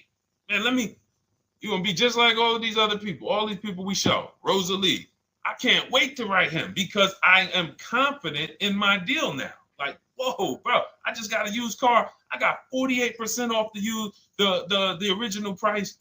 Man, confidence. Would you bet money that you couldn't have got a better? No, yeah, I bet money, man. I did my research, man. I stayed at home. I used the internet like you walked me through it. There was no better deal. I had to, and you know how I know? There's a couple signals that I look for. People say, man, I had to drive an hour and a half to pick this thing up. I'm like, I know you did it right. People want that neighborhood dealer to be, oh, that's my dealer. You own it? No. Somebody did that. Hey, yeah, I work out with a guy at the gym. He came up to me one day. He said, yeah, because I went to my dealer the other day. And, they was telling me. So when I hear this, that just literally is like, oh, you own a dealership? Oh, no. I mean, you mean the dealer that sells you cars and services? Yes. Okay. See, it's just these are not our friends.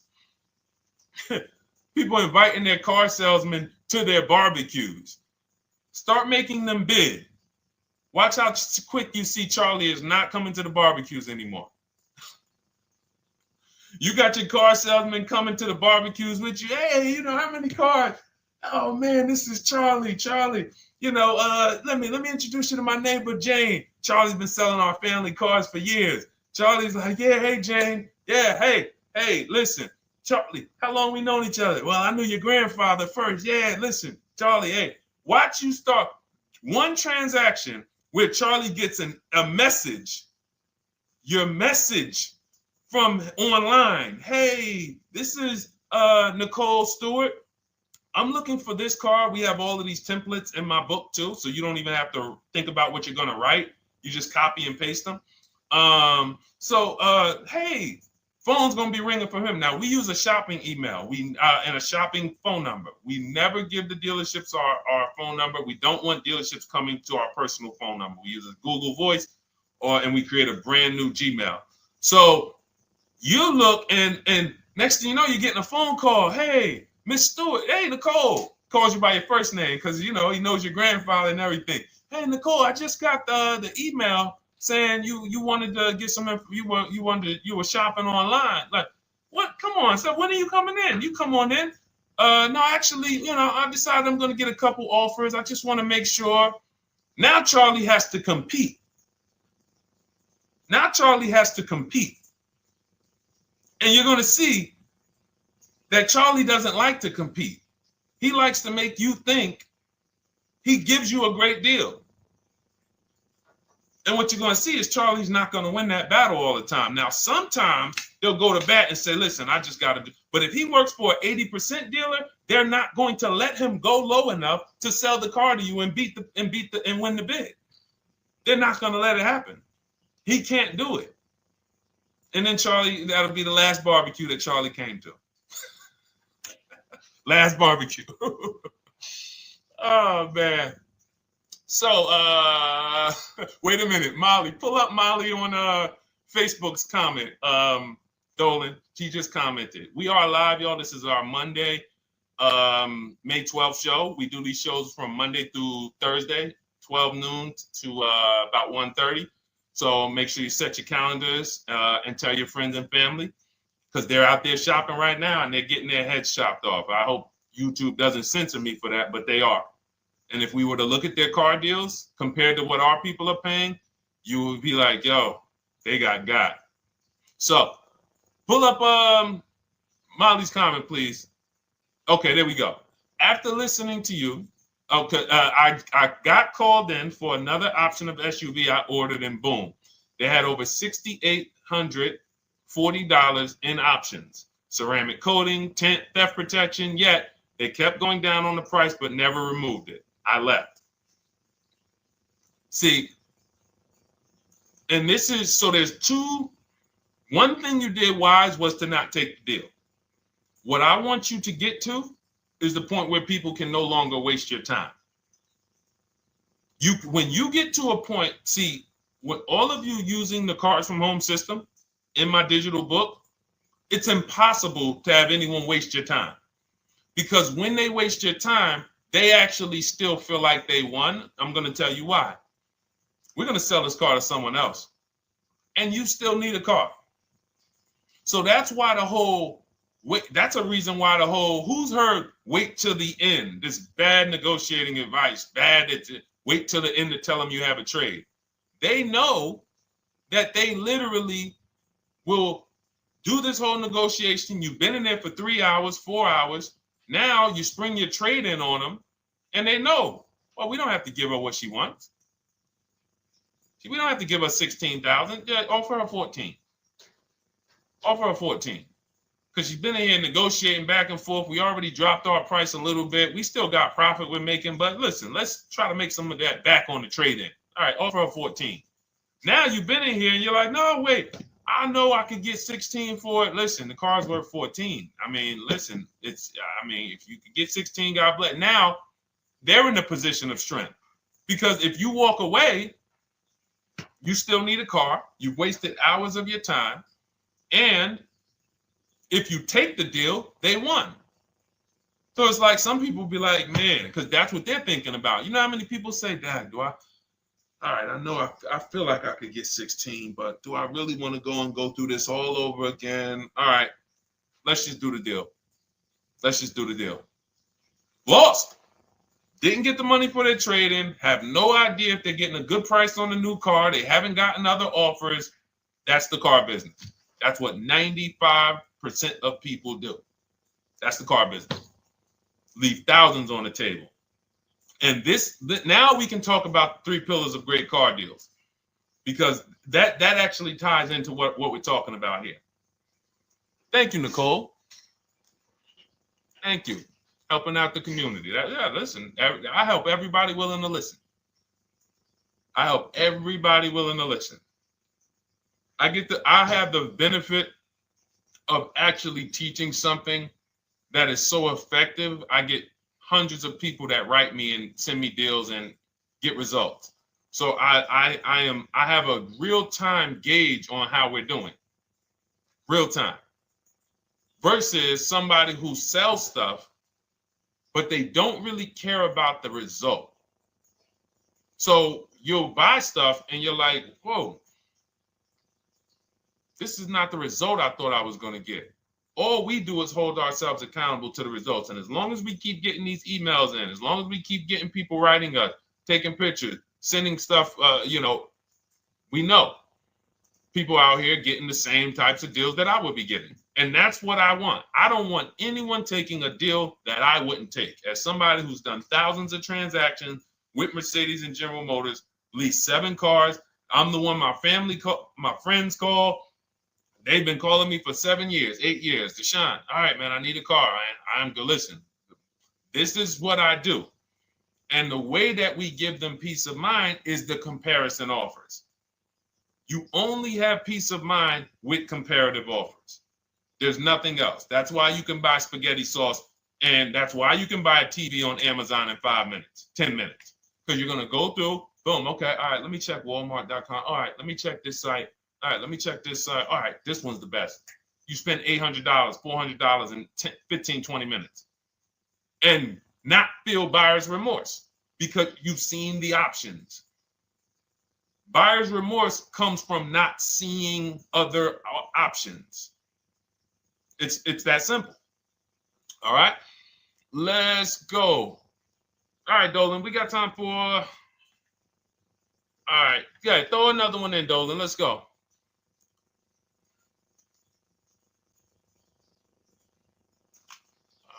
right. Okay, 2015 Mercedes-Benz C-Class C300. Hey, wait a minute. R. Hunter Photography. Just got the book, and I'm looking forward to reading it. Congratulations. Everyone who got your book, just type book in the comment section. I just want to give you a shout out. Thank you so much for those. If you have the book or if you just got the book, just type book. Thank you so much, R. Hunter Photography. Appreciate you. Make sure you send me your success story. That's what I care, whether you buy, lease, or purchase. Even when you use the bank bidding war, show me, hey, yo, this bank was at this interest rate. This bank was at this interest rate. And then the dealer got me this. Write me all of that stuff. I love hearing all of that. Michael, good to see you. Michael McLaurin on TikTok. Thank you so much. Use it and win. Use it and win. I want that book to return to you $5,000 to $10,000 per deal. So every single time you do a car deal, that book should be returning to you $5,000 to $10,000 per deal. All right, 2015 Mercedes C-Class, 85,000 miles. What are you thinking? See, there's nothing there. You get what I'm saying? There's nothing there. You have nothing to compare it to. Now, here's the thing. We teach something in the book called, and we still got to go to the 3 pillars of great car deals again. But there's nothing, we teach something, there's no boundaries in car buying. There haven't been no boundaries. For example, let's talk about the most expensive purchase most people make. Now, in this case, sometimes it's people's cars because people aren't buying houses as much as they used to. But the most expensive purchase people make is their house. Would anyone on here get a 40-year mortgage? Anybody? Yes or no?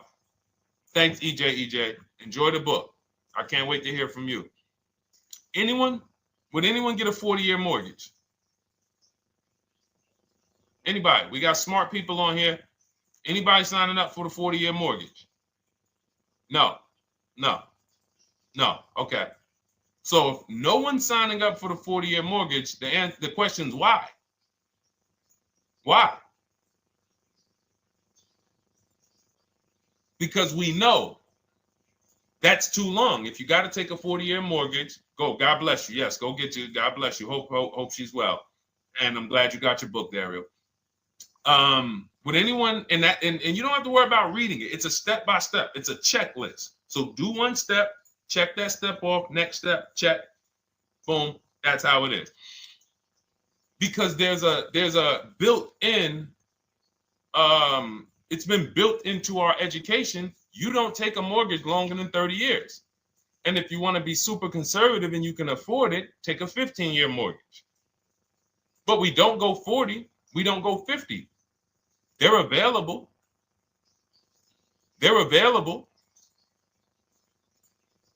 That's the same thing with 8-year car loans, 7-year car loans. And when we look at, so we have something called the rule of 72, which is 6 years. and the 10th birthday. What this says is you should never take a loan longer than 6 years, 72 months, and you should have the car paid off by the 10th birthday. Now, why? Because when I was in Mercedes, people who would come out is two people who hate, this is actually the same person. They hate Mercedes. They hate BMW. Why? Because they had an older one, no warranty, and they could not afford the maintenance and the repairs on top of the money they were paying for it. They hate it. You ever hear people say, oh, never buy that, man. I had one of those. It was a money pit. It was a money pit because you bought one that you wanted to shoehorn your way into the car. You couldn't afford the one that had the warranty, 3 years, 4 years old, buy an extended warranty, keep it 8, 9, 10 years, pay the car off in 5 or 6, and then you have, a couple years with no payment. You still have money to the side for your maintenance and your repairs when things go wrong. No, you bought one right from the start with no warranty because you wanted to be in a Mercedes. And they come out crying. You could just see it welling up in their eyes. We know, we've seen it too many times. That's a brand that people without any affordability index, they're going to buy cars that they cannot afford because they can afford the payment. And the saying is, if you can't afford to maintain it and repair it, you can't afford the car. So we never want a car that has a loan on it past the 10th birthday. That's an affordability gauge. That means I'm looking at a 6-year-old car. Car is 6 years old. 4-year loan. The amount of the number of years on the car, and this is in my book. Nothing I'm telling y'all is me coming off the top of my head or off the fly. I'm teaching you out of my book. That's what these shows are. I'm literally, when you are reading the book, I remember Deshone talking about this on the stream. Oh, I remember Deshone said this on the show. Everything I'm teaching you on the show is my book.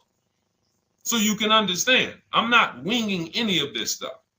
But when you look at the rule of 72 on the 10th birthday, it says the age of the car and the number of years on the loan should not go past 10.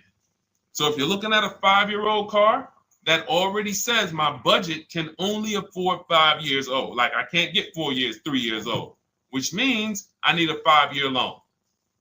If I'm looking at a 4-year-old car, I could do a 10-year loan. I mean a 6-year loan, because that's under 10. If I'm looking at a 3-year-old car, I can do a 6-year loan. 2-year-old car, 6-year loan. But if I'm looking at a 7-year-old car, 3-year loan. And what you're going to see is, wow, when I use that, Deshone, I see there's certain cars I can't afford. Correct. Correct. Because you can't afford the car to begin with if you need to get a 6-year loan on a 7-year-old car. Does that make sense? Type $signs if that makes sense. Type a $sign if you're getting this. Type a $sign and let me know you're getting this. Never heard of a 40-year mortgage. Exactly, Artelis on Instagram. I didn't hear about it until I started teaching this. Because the reason we created the rule of 72 on the 10th birthday is because we wanted to bring the same standards that they have in mortgages to the car business. There are people who only get a 3-year loan on a car or a 4-year loan on a car. That's like a 15-year mortgage, short-term mortgage. And then there's people who say, all right, I want to do a more average 5 or 6-year loan. That's your 30-year mortgage. But when you start going to 7-year loans, that's 84 months on a car, you're moving to like a 40-year mortgage. You are going past affordability. This is a sign. This is a red flag. I cannot afford this car. I cannot afford this car. Let me look at less car.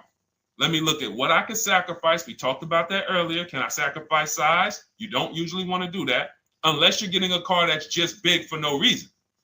Oh, I just like big cars. Well, you might not want to get a big car in this time. You might want to go smaller. But never get a car that doesn't cover your needs in terms of size. What you really want to look at is amenities. All right, I don't need the big sunroof and the leather and all of this stuff. You know what? Let me go to the next amenities down. Class. So you're like, oh man, I'm used to driving Lexus. I'm used to driving Mercedes. I'm used to driving Genesis. I'm used to driving Infiniti, Acura. No, maybe you got to go down to the next class. You'll save $5,000-$7,000 going to a lower class of vehicle. These are the things that you want to be looking at. This is how you want to approach. This is how you don't. This is how we win. This is how you understand your car transactions versus just like, all right, time to get a car. Can you just do this for me, Mr. Person who I know is going to make money on me, and it's your job to make money and they're going to fire you if you don't make money on me? Could you just get me the best deal possible? No. DJ EJ, thank you. Ray, getting value out of it. I see you. Awesome. Deshone, how much should we try to negotiate out the door? That's a bidding process. See, that's a feeling for, we don't worry about that. I'm going to tell you why. Some deals, their best deal is going to be $10,000 off. Some cars, the best deal is going to be $5,000 off. Give you an example. In some deals, the best deal is going to be, you're not ready for this, almost $30,000 off. Now, let me show you each one. So when you look at, where's Tiffany? So Tiffany, no, that's Chris. Hold on. That's Kanika. Oh, wait a minute. All right, let's go to the. So the question you're asking reflects normal negotiation, which is we're feeling for the bottom. We don't really know where the bottom is. We're feeling for the bottom. And you're feeling for the bottom, it's a losing strategy because you don't know how deep, you don't know how low the bottom is. When you feel like in your gut, okay, I think this feels like the bottom, you take the deal. Losing strategy. Because the bottom is different for everyone. So you look at somebody like Sean. Sean gets 15, he bought an F-150 Lightning. He got, with the discount from the dealer and the hidden money, unadvertised rebates, over $20,000 off his F-150 Lightning. Over $20,000 off.